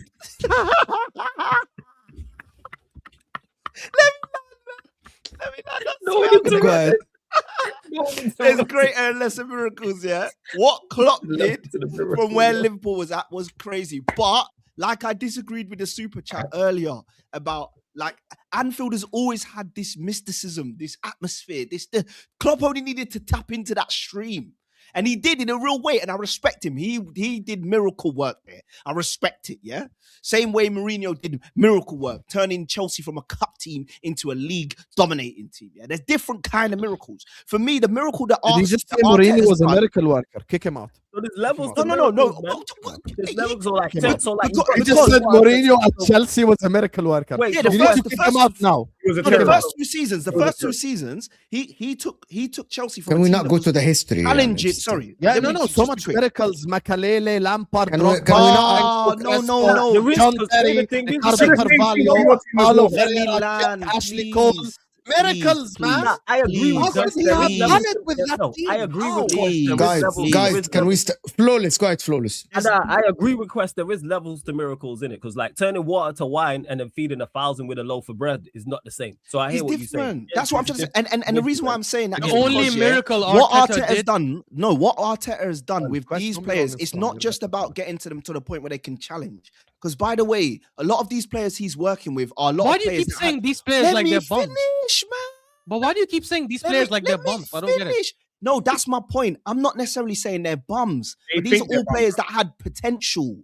He's actually getting the potential out of them. He's You see it? unlocked it. Declan Not Rice was- anymore. Not no, anymore, listen, though. no, listen. Ashraf, he- you need to understand the what art they think is of these still- players, bro. By the way, I'm not an Arteta fanboy. I have no reason to back them. But what I'm saying is the trajectory, that arc of Declan Rice going from West Ham, people saying, could he be one of the best, to being one of the best, Arteta has been vital in that. So I'm saying that with the rest of the players. Wijnaldum It's went not from just. It relegation. is not just. Listen, Ronaldo Usha, wasn't a bum. let me Lau was finish. a bum, It's man. not just about the It's- fact that he's getting them to challenge and fight for the biggest honors in football, by the way. It's the fact that he's also got the club to a place where the general mentality for Arsenal fans now is we deserve better. And not just like better Wenger better. Better like, no, we're one of the top 3 in Europe. We should be there every season. If we're not there every season, there's a problem. Arsenal fans didn't used to talk I mean, like Wenger that had in the those Unai signs years. that before, but yeah. Yeah, But I disagree we with didn't have that. You the see what I'm only saying? miracles season I think Arteta had was the 22-23, because I agree we were not expected to challenge. We were barely expected to even make top 4 because we bottled it the year before and people said our players are not good enough. That I'll give you that. I think he's done an amazing job that season. And He Ash, deserves can I just credit. ask quickly? Can I just ask really quickly? Sorry, and then I'll let you go. Yeah. My thing is this also when it comes to challenging Pep. How many players how many managers in a league have been able to go up against Pep and defeat him? Klopp and Slot. And Conte, but I won't count Conte because that was this. Pep's What I first mean. season, So how easy is a it? miracle. That How did he's you do it with actually going Fabregas up and against Hazard? this manager every single year for the last 3 to 4 years with these Yeah. players. He has a player Quest, in Madueke who has what you're no doing, GA. No, I'm sorry, Quest, because I have to disagree. What you're doing is you're basically saying, because you fed me when I was a beggar, it's okay for you to stab me later when now you've made me a bit wealthy. I understand Arteta did a really good job at getting us to challenge, and for that he deserves credit. But now that we are here, and now that he's been backed with the resources, he's been backed with the players, he's the third highest paid manager in the world. I agree. Now that we have got to this point, we cannot say, well, it's not that easy to beat Pep, because actually this season, it's super easy to beat Pep because City have not been that good, right? Even City fans are saying this is their worst season under Pep Guardiola since his first season in 2017. Yes, this so season. when you take, Yeah, so when you take that in, and last season he's was also talking about horrendous, this season, guys. He isn't I'm talking about this last season. I'm not. No, but when I'm talking That's about why I Arteta didn't- doing Let Ashraf miracle land. work, Guys, let Ashraf land. Let Ashraf land. guys. but I'm not talking And about that's why- Arteta doing miracle work this season. I'm talking about the entirety of his tenure. What he's done. And that's to what I'm get telling here you, is that I think the incredible. entirety of his tenure, the only miracle was 22-23 Was one because season, bro. was one season, which I'll give you credit for. I don't think 21-22 was a Which miracle. we when he bought agreed the- on, by the way, Quest. We agreed. No one Exactly. disagrees. The year, we have to clarify this. Maybe people in the chat, so the people in the chat don't fight as well. The season where Martinelli scored 15 open play goals and Saka was cooking and they had that Jesus thing and they were 8 points And ahead. We Odegaard and all all. agree Yeah. that was a miracle season. Everything that happened after that is not a miracle. Everything that happened before that is not a miracle. I'll tell you why. No one here rates Liam Rosenior. No one. I promise you, if Liam Rosenior stays 6 years and spends the money that Arteta spends, he ends up finishing second. None of us are going to get shocked that he's second. Hold on now. I'm You going to need tell you now. shame immediately. Okay, stop. It's the I'm truth. not here going to okay, now hold on. I'm not going to okay, here we go. I guarantee you, if Liam Rosenior gets the money that Arteta gets, he isn't going to make Chelsea one of the powerhouses in Europe. Do we all agree that current, and by the way, before people get like riled What if he up wins and the FA Cup this season? Will you change your mind? hold on. No. Okay. Why not? Because Arteta did that in his first season. Okay. Liam I'm gonna Rosenior tell you, guys, I actually think what Arteta did as of until now, and by the way, the next 6 games aren't gonna change my opinion about how I take Arteta. It's gonna change my opinion about the pressure. And is he able to take Arsenal over the line? It won't change my opinion on him as what he did at Arsenal and how he worked at Arsenal. What I want to say is, and that's why people say, oh, you glaze Arteta. I would take Arteta tomorrow at my club. I wouldn't take Risenior. The reason why, to take a club from failure to the next season, given a shot again, and failure again, and then you galvanize them again, and then you get quarterfinal of the Champions League, semi-final of the Champions League. And I believe that Arsenal have a chance of getting to the final of the Champions League. That's progress in the Champions League run. For us to sit here and say that Bayern Munich, Barcelona, Real Madrid, Atletico Madrid, everyone, PSG is talking about, well, Arsenal are a very club to play now. That by itself is good. I am not saying that will negate him winning the league or not. He must win the league. That wouldn't negate, like, if he doesn't win the league, it's a failure this season. Yeah, 100%. Right? No one is that arguing this. statement you just made is exactly why it's not a miracle. No. Hold on. Why I'm not you forget comparing the him? miracle. Let him land. Let me land. Forget We the have miracle. destroyed Quest's point. Great. Now Forget we the can move on. miracle. Forget. When every point I was making got cut off, but okay, continue. miracle. Go on. My point is about maybe Arsenal can move on from him if there is a better manager out there. But to label him as a failure, I think that's disingenuous. How do you know, quick one, how do you know Risenior will not be able to do the same thing Arteta did? I don't know. Maybe I misspoke. Maybe. Okay, hold on. I can respond. Maybe I'll take it back. Maybe I misspoke. I think what Arteta did is something that is very hard to do consistently, that I think I will need to see someone being able to do it first before they actually do it. One of the things that people forget about Jurgen Klopp was a phenomenal freaking manager before he joined Liverpool. Yes. He was a great manager. And also, I am And we're here not saying asking that him to do what Jurgen Klopp did. We're basically saying you have double the resources of Klopp because Klopp spent half that money. So fair enough. You cannot do it on Klopp's budget. Completely get it because Klopp is a generational manager. Fine, do it on double the budget. And especially when you have challenged and gotten close once, twice, thrice, this should have been a season What where was you the do it. rest of Now, the season he might they still were- do it. As Pat said earlier, he might still do it. But Yeah. the reality is, So get lucky Ashraf, in a stop the scenario limit. where he doesn't Great. do it. So Ashraf, okay, pass. Yeah. So, guys, hear me. Ashraf. So if Arsenal win the league this season and reach the semi-final or the final of the Champions League, would that change your opinion about Arteta? No, just it wanna wouldn't because It no. wouldn't. Okay. Wait. Couple of things. I've said obviously if he wins the league, he shouldn't be sacked 100%. No. Wallah al-Azim, Ashraf, I'm not even going to talk about the sack. I want to talk about Ashraf's opinion. Ashraf's opinion. Because I've said this before. I think whoever wins the league deserves it. But two truths can exist. You could say you won the league because you deserved it, like Leicester when they won it in 2016, like Liverpool last season. But you can also add that we were also fortunate that all the challenges were all crap. So now, if you tell me, hey, next season, Arsenal are going to be good, like this season, for example. But City are going to also get better. Liverpool are going to get better. They're going to do this, they're going to do this. Do you think we'll win the league next season? I'll say no. I don't think we're going to win the league. Which is why I wouldn't change my mind. No, but I don't care about that. I want to... Yeah. So no. I'm explaining... The reason I'm thinking next season is to explain to you why I wouldn't change my mind on what I think about the manager. Because the reality is, for us to win the league from here on till the end of the season, one of two things has to happen. Either we have to go on an amazing run, or we continue how we've been recently, which is inconsistent, up, down. But then City has to also be up, down, which means we won the league because, not because we were great, because we were less, I'm not going to say crap, because you cannot be crap and finish on 84 points. But I'm going to give you two scenarios. I'm going to give you two scenarios quickly. One of them, you go on Quest. I know you got to go, guys. Quest is challenge I'm in so the sorry, description, guys. guys. Love you all, man. I'll see you next week. All he does is rage bait and leave. All he does is rage bait. Sorry. Facts, yo. Elite rage bait. I'm going to ask a question, and I want everyone, I want also Flawless's opinion on this, because his opinion, he always explains his opinion about this. There is two scenarios. One of them is Arsenal get a draw against City. Okay, they get a draw against City, and then Arsenal go win 5 out of 5 or 4 out of 5, draw 1, and win the league. And I said that yesterday emphatically. What I mean by they fix up, they go back to the good Arsenal that we saw in December, and they win the league emphatically, regardless of what City do. Right? And the other scenario is Arsenal get a draw or lose or whatever, or win against City, whatever. And then City and Arsenal both stumble.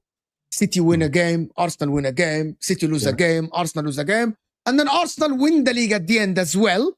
But Arsenal don't win the league emphatically. They win the league because they won 3 games and City won 3 games. So basically Arsenal are top of the league and they finish the league. Yeah. Because Does that change your opinion? Because they were less consistent, yeah. Do you think that should change your opinion on the manager's work?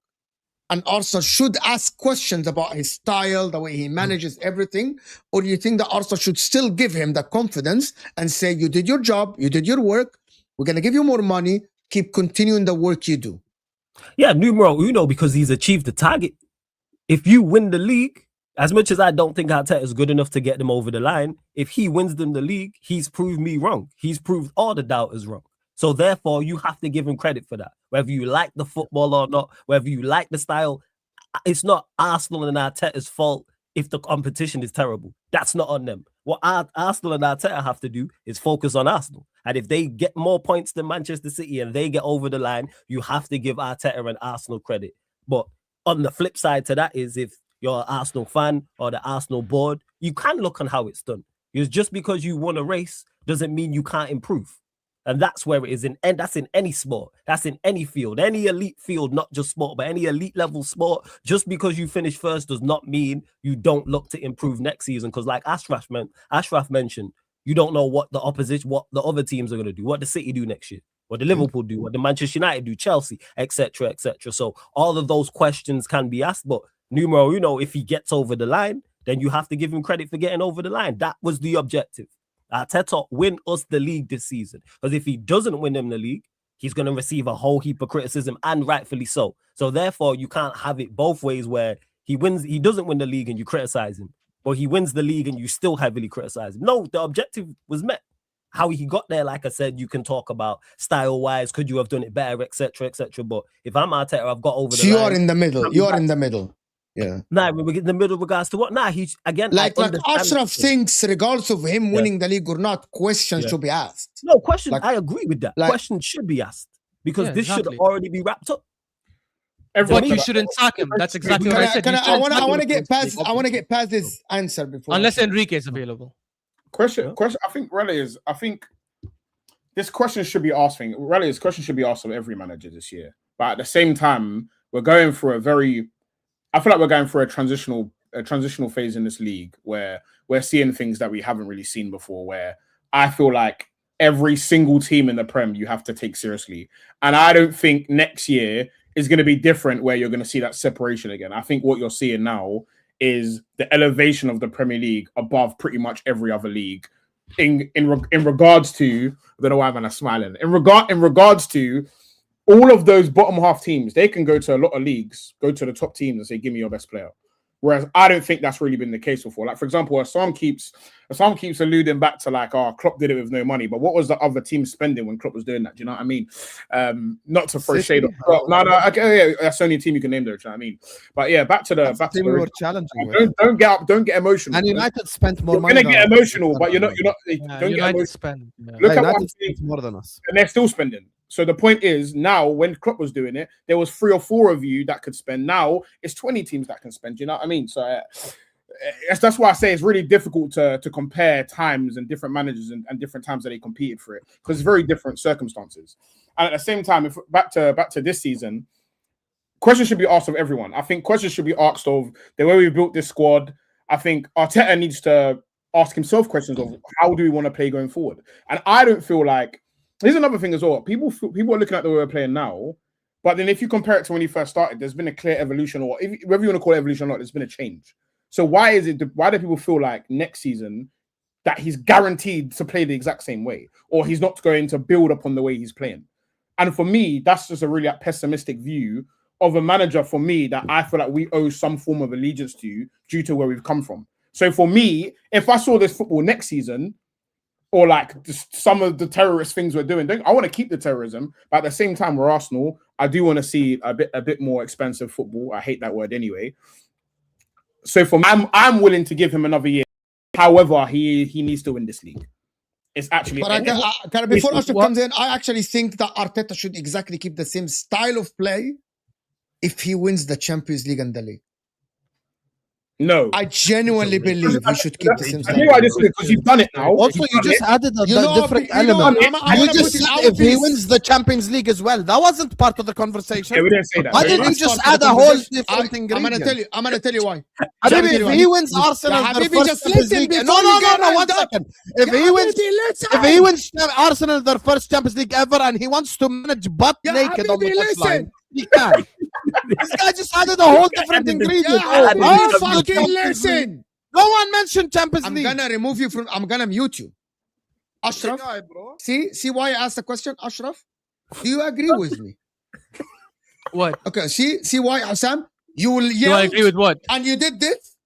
If Arteta terrorists his way of winning a Champions League, and he terrorists his way, stumble. Okay, see, Assam, just listen. Both. And he stumbles, and you draw against City, you win 3 games, and you lose 3 games, and you win the league. And in the final, 1-0, you reach the final, 1-0 win against whoever plays there. Yeah, we stink it up, or penalties, or whatever. Yeah. I only feel like you don't need to change it. Pass. Do you think Arteta should keep the same style? Risk averse. Let me. I heard Osama as well. I want Ashraf because let me answer your question. Get my point. Because people need to. You guys need to know the reason why I asked the question, because I know there is a panelist that might disagree with me. So I want to know what that panelist thinks. Go ahead. As much as I love the screaming game and I want Sam to run up and scream again, it was funny. But yes, I think he should change the style regardless, even if he wins the league and the Champions League, because the reality is what he's doing now is not sustainable. It's been proven factually by numbers and by data. If you look at the last teams that have won the Premier Leagues and the Champions Leagues, these are anomalies. Chelsea had an anomaly like that in 2021. They won playing defensive, but it's not the norm. This season, this is to answer JT's question from last week, because JT said, oh, to know, yes, the best attacking teams are the ones that win the league, but we shouldn't just look at the goals scored. There's more elements to the attack than that. Fair enough, JT. I did the homework over the last week. I went and actually looked at the who scored data. If you look at the last 3-4 seasons, or let's say since Arsenal started competing for the league, right, 22-23, the teams that have won the league from then until now, and let's count Arsenal as the league winners this season because we're top right now. In terms of the other attacking metrics, outside goals scored, obviously, in all seasons, the league winners have had the most goals. In all seasons, the league winners have either been first or second for shots attempted. Arsenal are fourth this season. In all seasons, Arsenal, the league winners have had the most shots from inside the penalty box. Arsenal are fourth this season, but we are first, by the way, for shots from the 6-yard box because of corners, obviously. In all seasons, the team that won the league led the league in like key passes, or at least was top 2 in key passes. Arsenal are not there. So in all seasons, like the teams, except once in majority of the seasons, the teams that won the league had high number of goals in terms of like counter-attack and transition goals. Arsenal obviously are nowhere near. So even if you look at the other attacking metrics, yes, we have the second most goals scored, but that's mainly because of set pieces, mainly because of corners. And I'll give Hassam credit there, because Hassam said this at the start of the season. He said, what if... what's going on? Why are you annoyed when Ashraf is talking? I'm annoyed. He's making faces. If I shout over him, you're going to say stop shouting over him. I'm listening. You want to give Hassam credit? Yeah, that's what Hassam wanted me to continue. I will give Hassam credit because he did say it at the start of the season on his show when we were discussing the set piece goals in October and September, and he said, "Yeah, what if the set piece goals dry up? You guys will struggle," and that has been the case. The set piece goals dried up. We have struggled to score, I want to say, or to create as many dangerous chances. And can I ask you a question? Can I ask you a question based on these points? What do you? Because I have a slight issue with like people having this opinion, and this is an interpretation, by the way. This is not necessarily I'm not going to quote you here.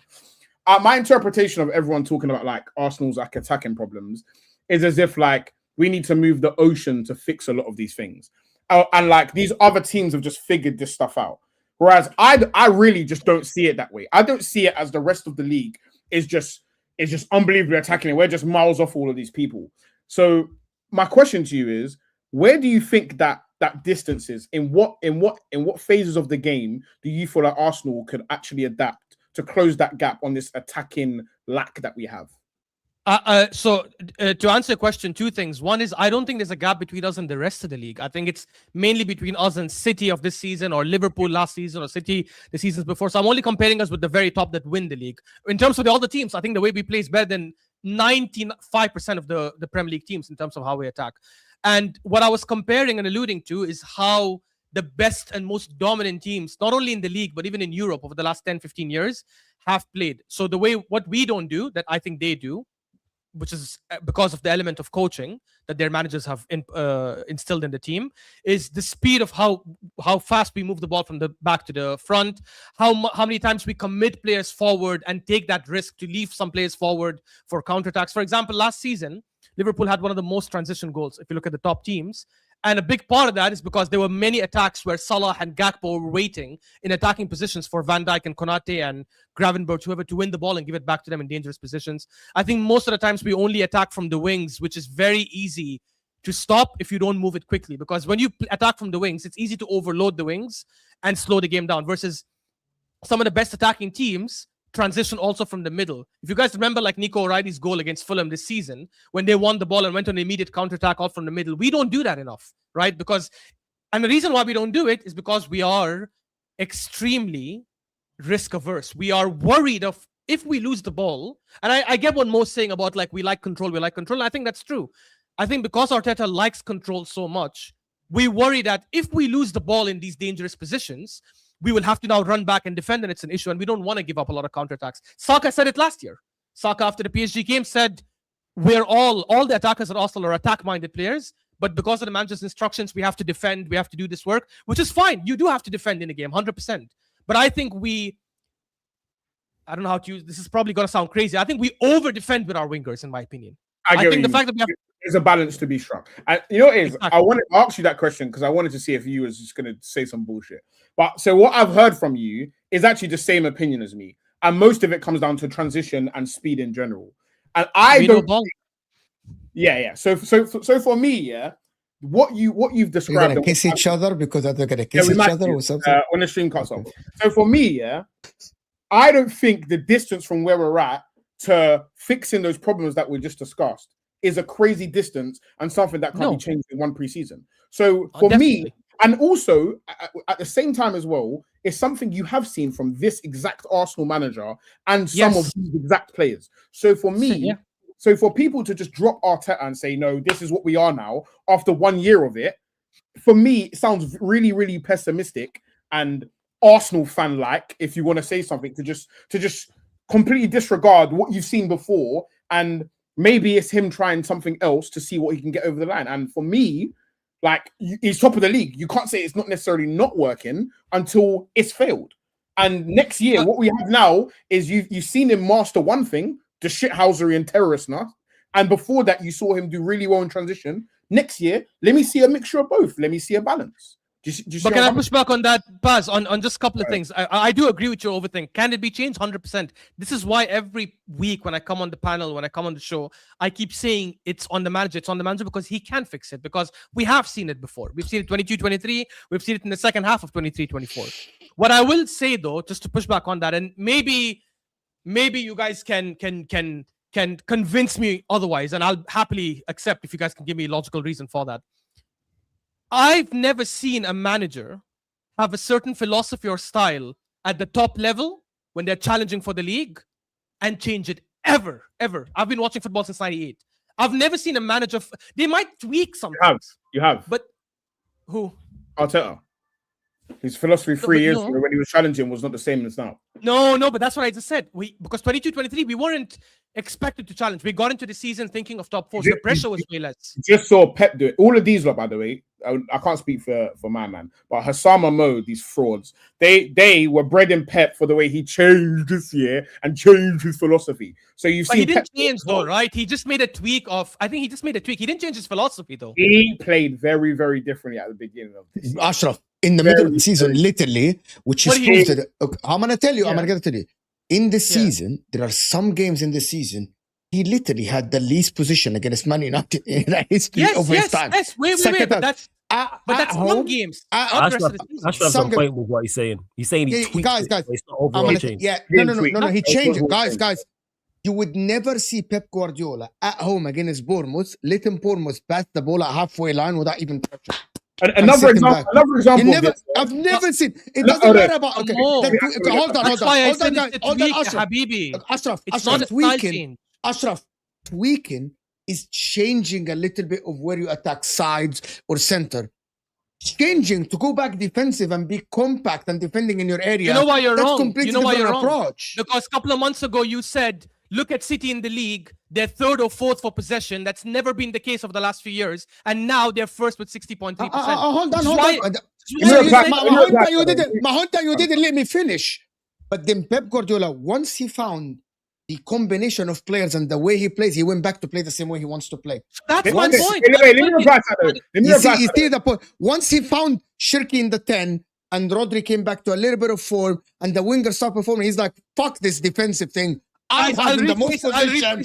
I'm attacking. Before Pass comes in, I'll just rephrase it so nobody's confused and argues about that.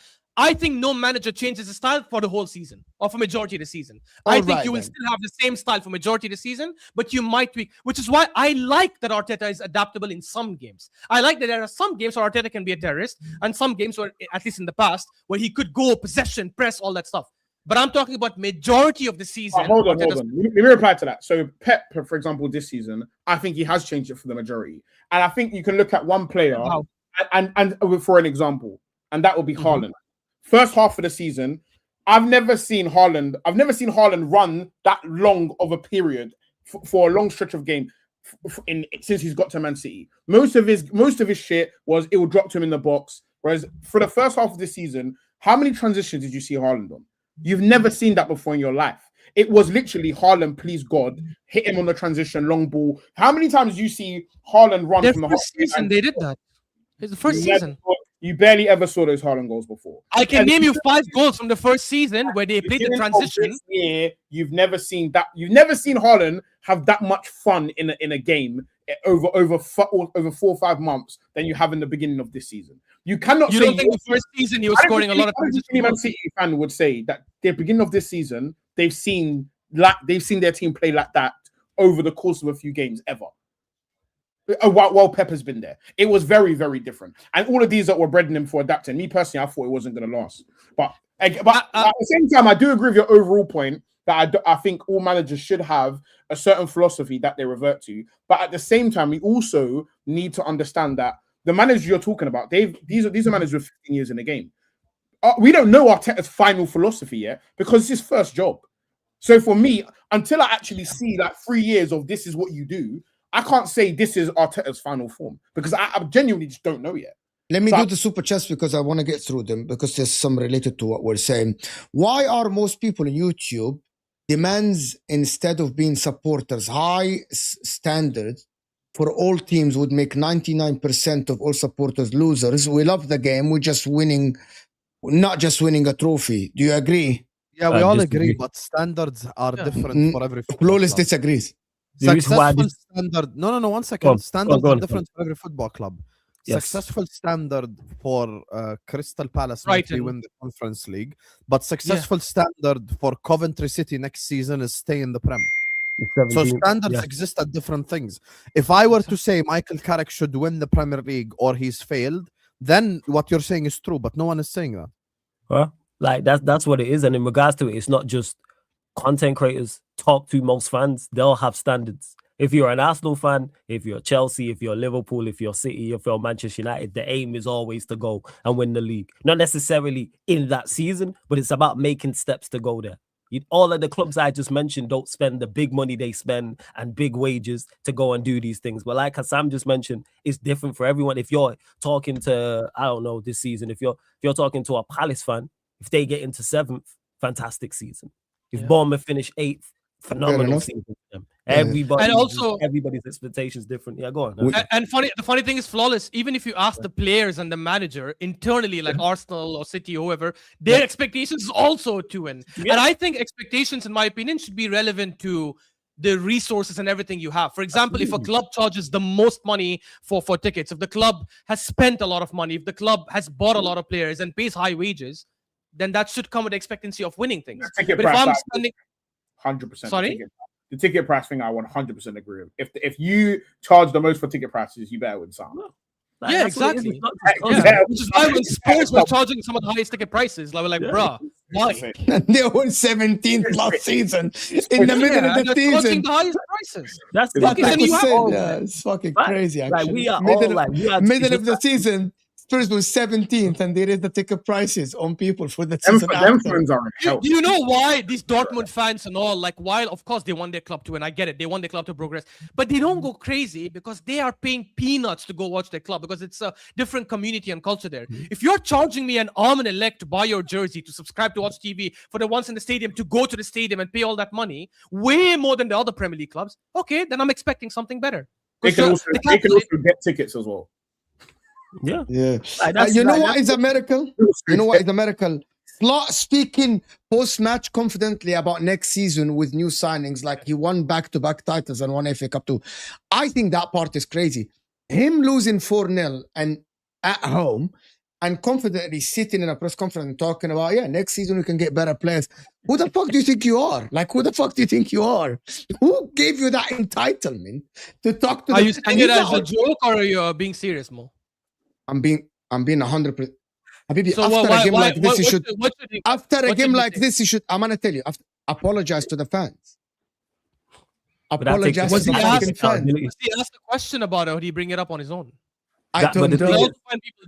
But the thing is, that takes accountability. Certain Slot's not shown all season long. I don't think I've seen one. I've seen one quote. I could be wrong, where he said, "I was at fault today. I got this wrong. I need to do better. We need to do better." You aren't wrong, unfortunately. There seems to be zero accountability from them. As bad as they've been, they've had more losses this season than we did last season under Amarim. Like, I agree. I've had no accountability whatsoever from him. Bro, Ashraf, he lost the game and he started talking about Arsenal. he lost the game and he spoke about Arsenal set pieces. Oh, I remember that. Yeah, that was. Have you ever heard I Carlo also remember- Ancelotti take accountability? You ever heard Carlo Ancelotti take accountability? Anyone? He must Did I have get? at some point. Have you ever heard Zidane take accountability? Because They the do, big, they do. You know what the difference big is? dogs don't take accountability. You know what the difference. You know what the So done difference and is. done. Nah, you know what the difference is in that pass. They win and win heavy. If you Slot win, won. you win. Allow you One win and heavy. one heavy. Win heavy. He won 1 trophy.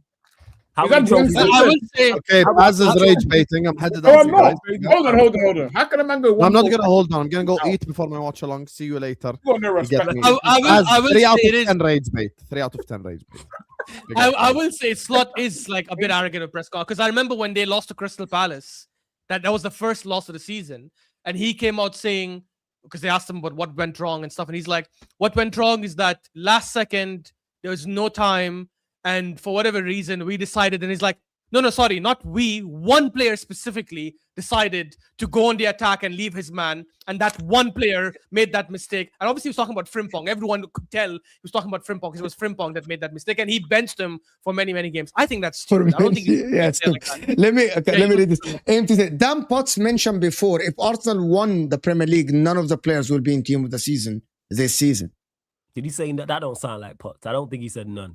He could be. Okay, I don't AMT doesn't sound like lie. If Potts said that, he definitely said that. Did he? I'm Yeah, guessing that's he might have mad. said like Maybe he said it out of attack anger.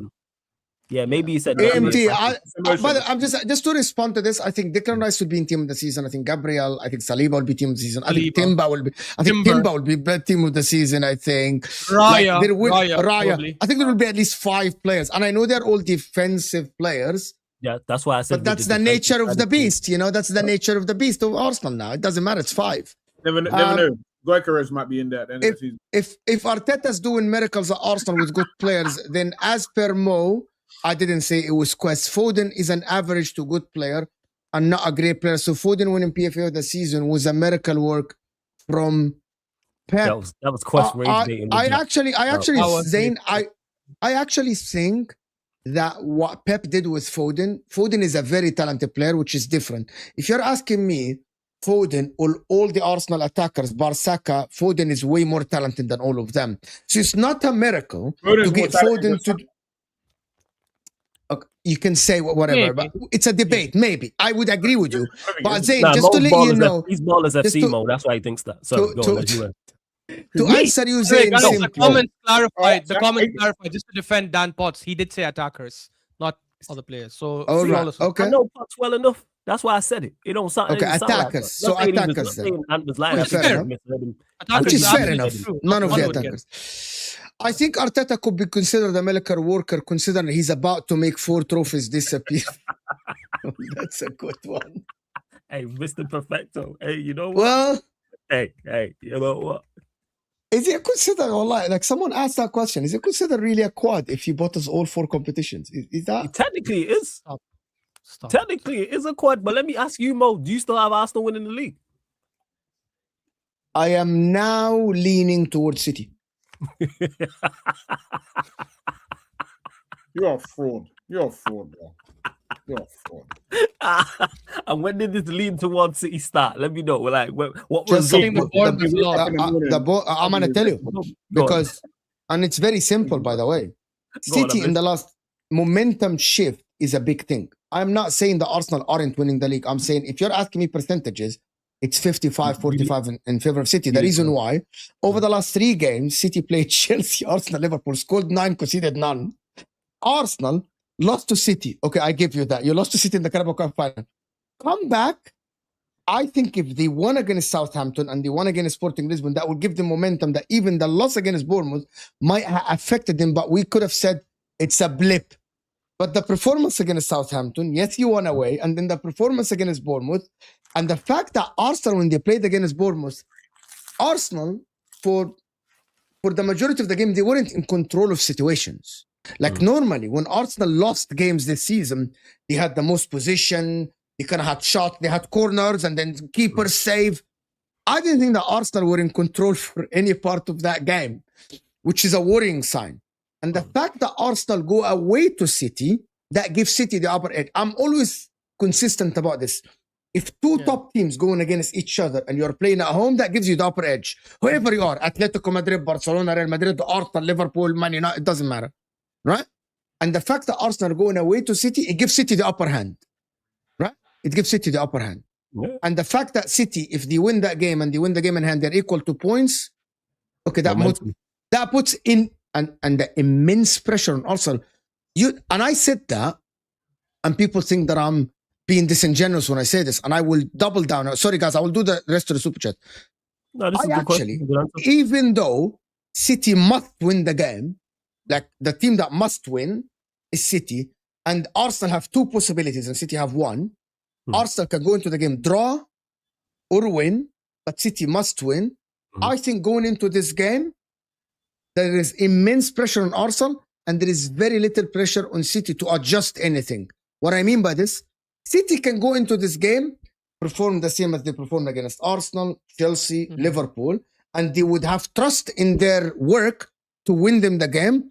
But Arsenal will need to adjust mentality, will need to adjust the way they play, they will need to adjust some performances for them to get a result, which automatically put way more pressure on Arteta, the players, the media. I'm telling you, started from today until Sunday, there will be every day hundreds of videos about you must win. There is pressure on you. You're a bottle job. If you don't do it. But nobody will put a video on City saying City must win. I'm guarantee you from now, there's not going to be one video in any big platform saying that City must win, even though they must win, but there won't be one video on him. Which we lose, do you think the league is over? There is nothing over, but it will be in favor of City. Massively. I think it's solely on that game. I think if City win, they win the league. I think if Arsenal draw or win the game, I think you lot win the league. I don't think the losing team recovers from that, from a psychological standpoint. I know, regarding this point, I know that City must win, but you think going into the game, who has more pressure to perform in the game more, City or Arsenal? Oh, it's Arsenal. I agree with you on your point. No, City? It's not City. I think it's Arsenal. Arsenal is City. You think City? I'll tell you why. Go on, Pat. If we're taking off I hate Arsenal hat, let's take it off, put it to the side here. Yeah. By the way, I hate both. Just want to clarify that. Okay, fair enough. I just have to clarify that. People are like, oh, you hate Arsenal. Yes, but I also hate Manchester City. Take it off. Yes. We'll just remove I hate Arsenal hats. Right, perfect. What do City need? What do Arsenal need from the game? And what do City need from the game? City must win and Arsenal need a draw. We all have to do is not lose the game and nothing changes. They have to win that game. Yeah. Which means the pressure on them to come and win the game is higher than us if they would like to win the league.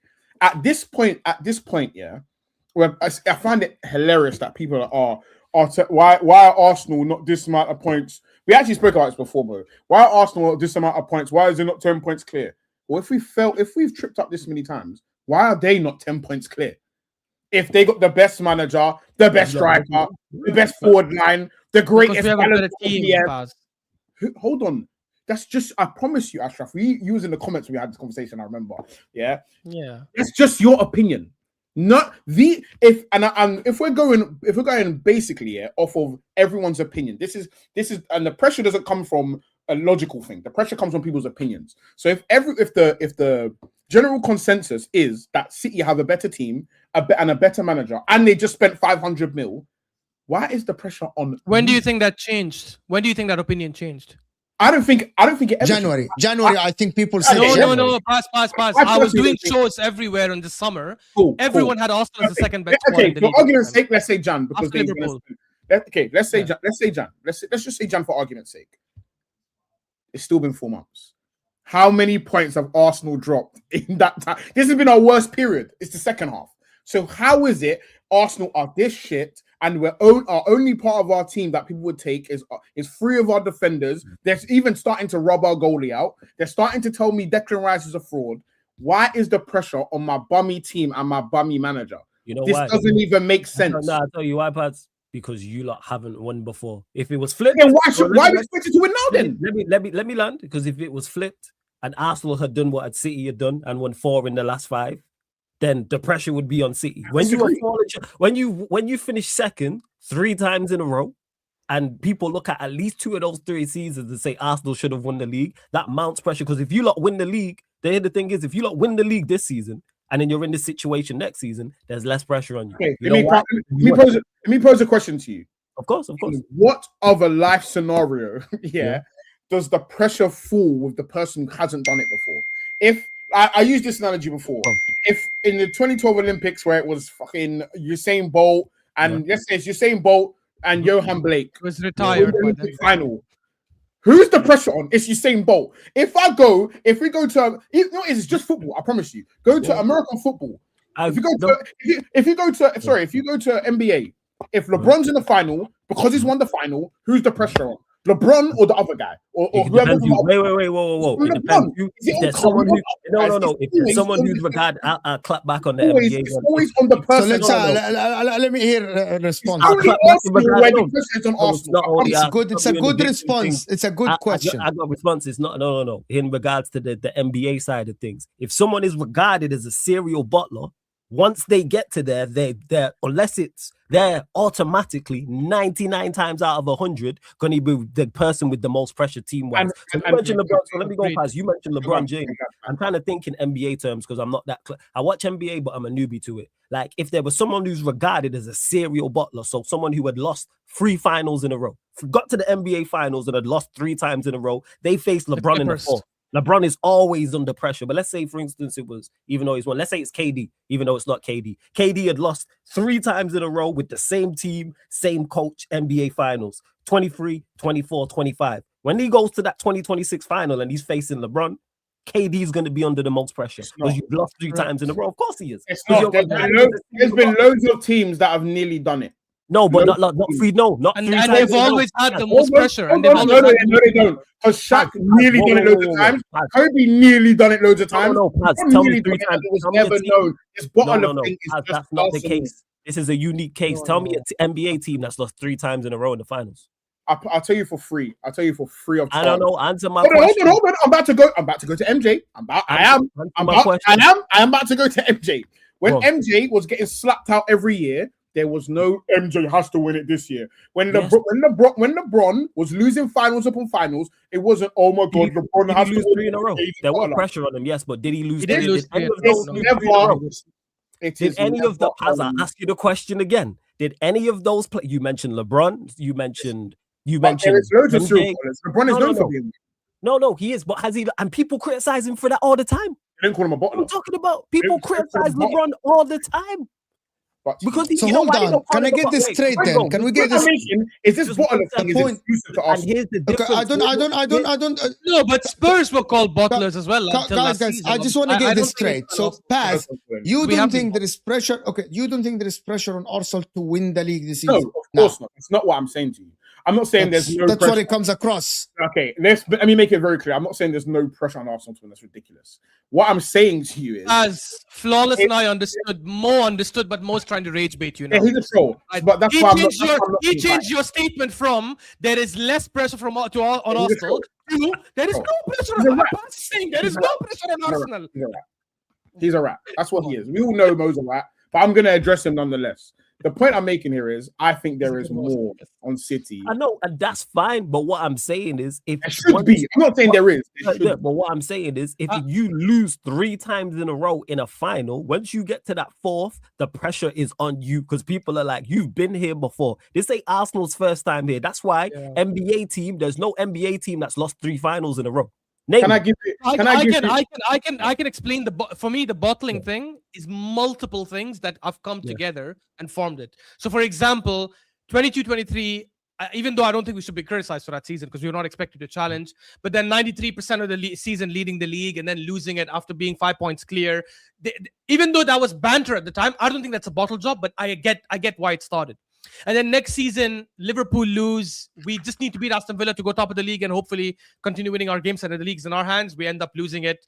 Then the next season, when, obviously City had a massive drop-off. And if anyone asked people here, or anyone, if City drop off this season, who do you think will win the league? Everyone would have said Arsenal. And then obviously Arsenal did not win it. Slot came and won the league. And now when you add to that this season that we were at some point 7 points clear with no games in hand, 9 points clear with 1 game in hand for City, and that too like by March, and looked at as the hot favorites for the league, looked at as one of the favorites for Europe. When you add all that and then you end the season winning nothing, that enhances the bottle job image and mentality. Because now, what does bottle job mean when these guys are bantering? It means that when there was that much pressure, you folded. Right? Because there's no pressure in October. There is pressure, sorry, again, because before Mo quotes me wrong. There is pressure in October, there is pressure in September, there's pressure in August. There's pressure in all the months. But the height of the pressure is always in the run-in, right? The last 10 games. So when we have come to the run-in, what people are going to say now is, let's say, God forbid, assume we don't win the league by the end of the season. What people are going to say is, you folded because the pressure heightened. Now it was your league to go win, and you couldn't handle that pressure, which is what it looks like. I don't really disagree with that. Because you know what's crazy? That thing is, if Spurs were in Arsenal situation, it'd be all these Arsenal fans trying to defend it, saying, "Oh, look, it's Spursy, Spurs bottle job, did it there and all that." But I would just say, and we call them Spursy for a reason. Yeah, Spursy for a reason. So to give everyone a chance before the game, let me just read through these, just quickly answer. We don't have to discuss like in depth. Mo, where is the Hansi Flick now? Ask Ashraf. Yeah, I mean, Thank God you sent another super chat clarifying that you were joking, AMT, because I was about to roast you. Just joking about Flick. I would take him because of our defense. Fair enough. By the way, I got to tell you guys something. Yesterday, I was driving to my football game, and it's a long drive, and I was listening to Thierry Henry and all the guys talking about Hansi Flick and also ESPN and everyone. And everyone is so critical of Hansi Flick. It's unfreaking believable. And they were asked a question again about, do you think that style will win the Champions League? Everyone said he can, but most likely he will. If he wins it, it will be because of individual talent. It won't because of his tactics are good. But they said exactly what Ashraf... Okay, hold on. They told me exactly what Ashraf told me on the phone. Ashraf said, the thing about it, it will always work in La Liga. He will win the Liga all the time, and that is success. And he might win one Champions League, and that is success. So why change it? And I agreed with this, to be honest with you. I agree with this. I agree with Mo that, yes, in some Champions League games, he needs to adjust a little bit, right? But the only reason why I disagree with the over-criticism that he's been getting is because this was the exact same narrative they had about Pep Guardiola with City before he won it. Those 6-7 years before he won it, every season they were like, oh, he needs to adapt. He needs to adapt. He needs to adapt. And it's failure. And Pep failed in Europe with City.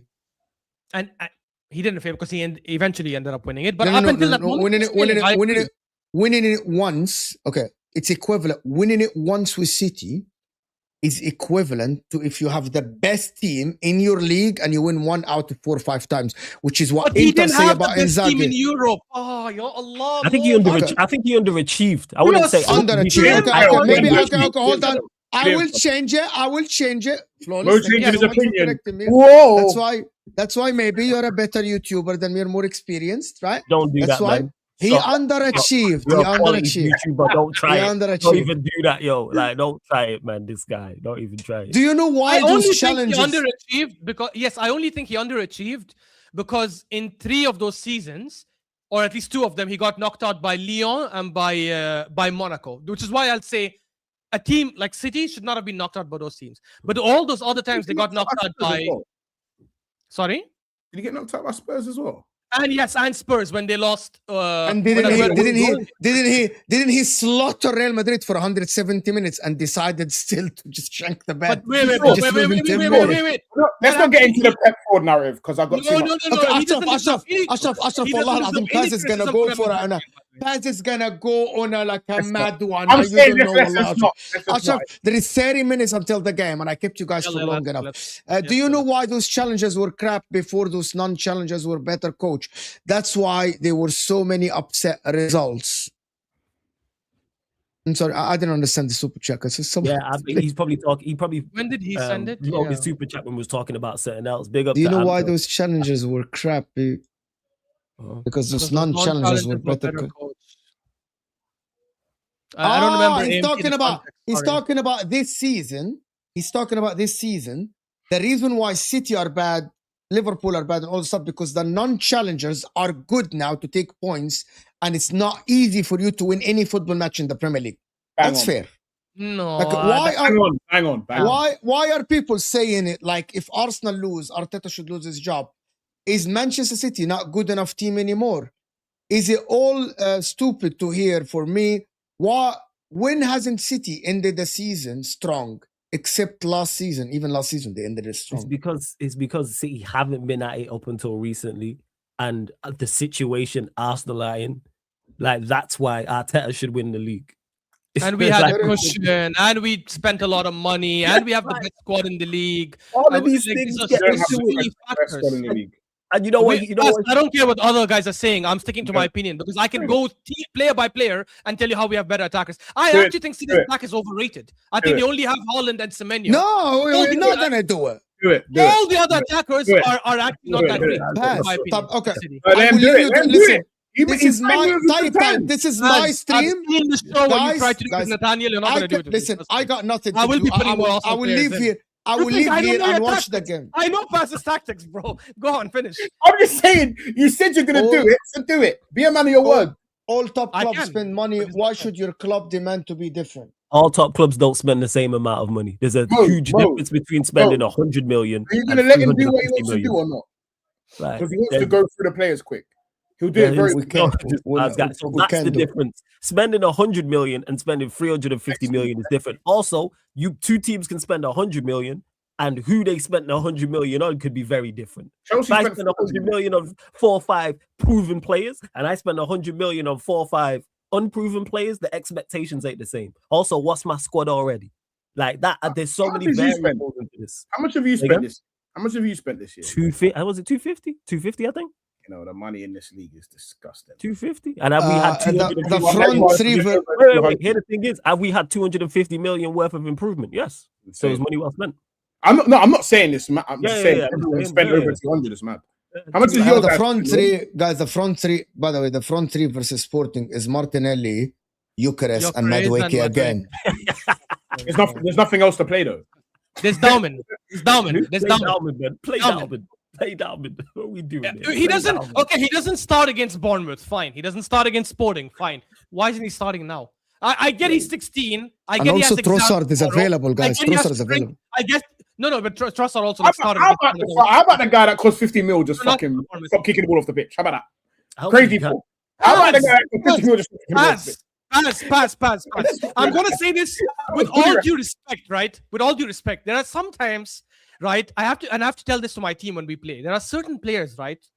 I have to educate this. I'm like, guys, this is the limit to what this person can do. This is their ceiling. When it comes to football, their brain has only developed to this level. They cannot do more. So sometimes I go yell at my good players because I say, even though you had a better game than this garbage player, you giving a pass like that to this player cannot control it because he does not have it. Madueke, no different from what we saw against Chelsea. It's the same Madueke. So if I pass the ball to Madueke, and he overruns it out of the pitch, that's like me expecting someone whose footballing IQ brain did not develop and it's only like half age to do something that he cannot do physically or mentally. But that's, you know, I would counter that with there's a concept called healthy delusion. Yeah, and what I mean by healthy delusion is in life sometimes if you don't believe, the other option is depression. Me personally, I don't like depression. So I personally would like to believe that this is the game that Noni Madueke is going to turn it around and show me you're funny as fuck. You're funny as fuck. He had a show with James from Gunnerverse, this morning. But it is the attackers and AMT. It is the attackers. Yeah. Others have said that as well. Liverpool, Chelsea, Man City fan is saying people ripped the hell out of LeBron before he won a title. Paz don't know what he's talking about. I also never said he lost in 2011 to Dallas Mavericks, people said that was one of the biggest bottle jobs or choke jobs, they call it, not bottle. That's what they use in the US. Because they were heavy favorites at Miami and they lost to freaking Dirk Nowitzki. Schooled the shit out of them. I also have never said the guy who calls himself the king doesn't face pressure. Let's have a hey, well, don't do that. Your guy said he's on fire. So we adding that into the context. Arteta's not helping you, Pat. I'm not gonna lie. No, I'm on fire, guys. I'm on fire. I'm on fire. Okay, this is the spawn to Flawless. So if you are a serial bottler, what do you expect them to win? That's dumb as fuck. Buffalo Bulls are serial bottlers. Nobody pressure put pressure on them to win. I don't know about the Buffalo Bulls to talk got about Buffalo that. Bills. In regards to it being a serial butler, that's people. I don't put pressure on Arteta. I've said on this platform, on my own platform, on other platforms, I don't think Arteta is good enough to get over the line. And I think he's going to prove me right again. I think Arsenal's squad, even though it has deficiencies, is good enough to win a league. I think the main problem and the major issue is Mikel Arteta. I think if you get a better manager, you win at least 2 of the last 4 of these leagues. And you're not going to finish second again and do everything and blame content creators like myself, blame other Arsenal fans who have been critical and blame others, rather than blame the man at the helm that is Mikel Arteta and blame your board. Because you lot should have won a league. Granted, if he gets over the line and he wins, I'll join this. I'll be back on this platform if Mo invites me and say I was wrong. Big up to Arteta and big up to Arsenal. They did something I didn't think they could do under this gaffer. But I see it already. You lot gonna lose. But go on. The guy who needs Arsenal to win the most outside Arsenal fans is definitely Egal, because he has said so much shit. People are waiting for the season to. Egal is going to have the worst summer of his life, honestly. Because I've seen people take clips and like recorded things, so we'll see what happens. In my opinion, it's more about the team can handle the pressure. City have more home crowd and title-winning running experience. Arsenal have a fan base on the brink of rage. That's what the pressure. That's talking about the pressure. Who has more pressure? I still think that Arsenal have more pressure in this game. So I agree with you, Mr. Perfecto. What? No, what did he say? No, it was. Just continue, more. Continue. Ignore more. Continue. I saw the 2 legs. Barcelona's defense are disgustingly crap. Yeah, and then people will say it's Hansi Flick's fault. Bruh, the defenders are garbage. Even when Xavi Hernandez was there, right? I think the season they won the league, if I'm not wrong. Bro, Ronald Araujo made the same mistake. He was the last man, fouled the PSG. I can't remember who it was. Found the PSG player, got a red card, and they were winning, by the way, and they ended up losing because of that. It has nothing to do with He was gone, though. He was. Their defenders are brain. Was gone, though. Mo and Terry need Arsenal to win as well. Also, don't forget Hassam, because Hassam mentioned this when Arsenal lost to Bournemouth on the weekend. His chat was cooking him during his watch along. Bear in mind, he's a Liverpool fan. And people I need to explain to people. Maybe I'm not going to go into this, but just guys, I'm just going to tell you guys something. If City, there is a scenario that is absolutely terrible for content normally, for football discussions. If Man City win the league, right? Pep stays, they give him money. Arsenal keep Arteta, Liverpool keep Slot, Chelsea keep Risenior, and Man United keep Carrick. If you still go down. Any football talk next season will be City will win the league. Yeah. If anybody else wins it, it's an overachievement. And it will be boring. That's why Liverpool winning it last season made our summer last season fantastic. If Arsenal win it this season, if Arsenal, it's like, I know in terms of content, it made the discussions. So that's why, guys, it's better for us, for the league. I'm not asking you as a City fan to demand your team not to win the league. But for content, definitely Arsenal winning the league. Bro, I'm telling you something. If Manchester United finish 3rd and Arsenal win the league, I promise you, we're going to have Man United fans telling us we can win the league next season if they have a good summer. Of course you are. But and that is content. That's entertainment. No, again, but what's entertainment? If Arsenal don't, I disagree with that. If Arsenal don't win this league, we are going to see the biggest boom we've ever seen. And I think that day, that happens that day, 24 hours, 48 hours, we are going to see record-breaking. But I'm not thinking about that 48 hours. I am thinking about it's August. It's August. Number one, we're gonna have Arteta stays, so there is no Arteta in, Arteta out thing. Arteta stays. What am I gonna say? Are Arsenal winning the league? No. City are winning the league. Are Liverpool winning the league? No. Pep is winning the league again. Are Chelsea? No. City. So that's the conversation will be dead, in my opinion. There'll be no new topics. Yeah. Last question. Why do you all think you're right? Because I don't give opinions thinking I'm wrong. I don't say, don't ask me a question. So Magnum, and I give him an answer. I think big up for the super chat, but I think that's a stupid super chat. Big up to you shouldn't even reply. Magnum, Magnum, you want me to come here and say the wrong opinion that I don't believe in? Yeah. So how can I defend it? Guys, I think United will win the league this season because they're still mathematically in it. What? Fact. Carrick at the wheel. Okay. Guys, I want to thank everyone that joined us. Flo, let's watch along. Yeah, I am doing a watch along. Okay, Sarcasm City TV, watch along. Yeah. Of course, Arsenal and Real Madrid, Bayern Munich, of course. Ashraf, you doing watch along? No, bro. Yeah. Sarcasm City TV Extra, people. Okay, hold on. Is it on what? On Sarcasm City TV Extra. Sarcasm City TV Extra. That's the second YouTube channel. Yeah, that's the second YouTube channel, guys. I'm gonna put it in the description. Sam is doing a watch along for both. We'll see you guys later after on Ahwa, of course. Good luck, everyone. Thank you so much for all the support. We'll see you guys later. We're out of here, people. Crash out, share, man.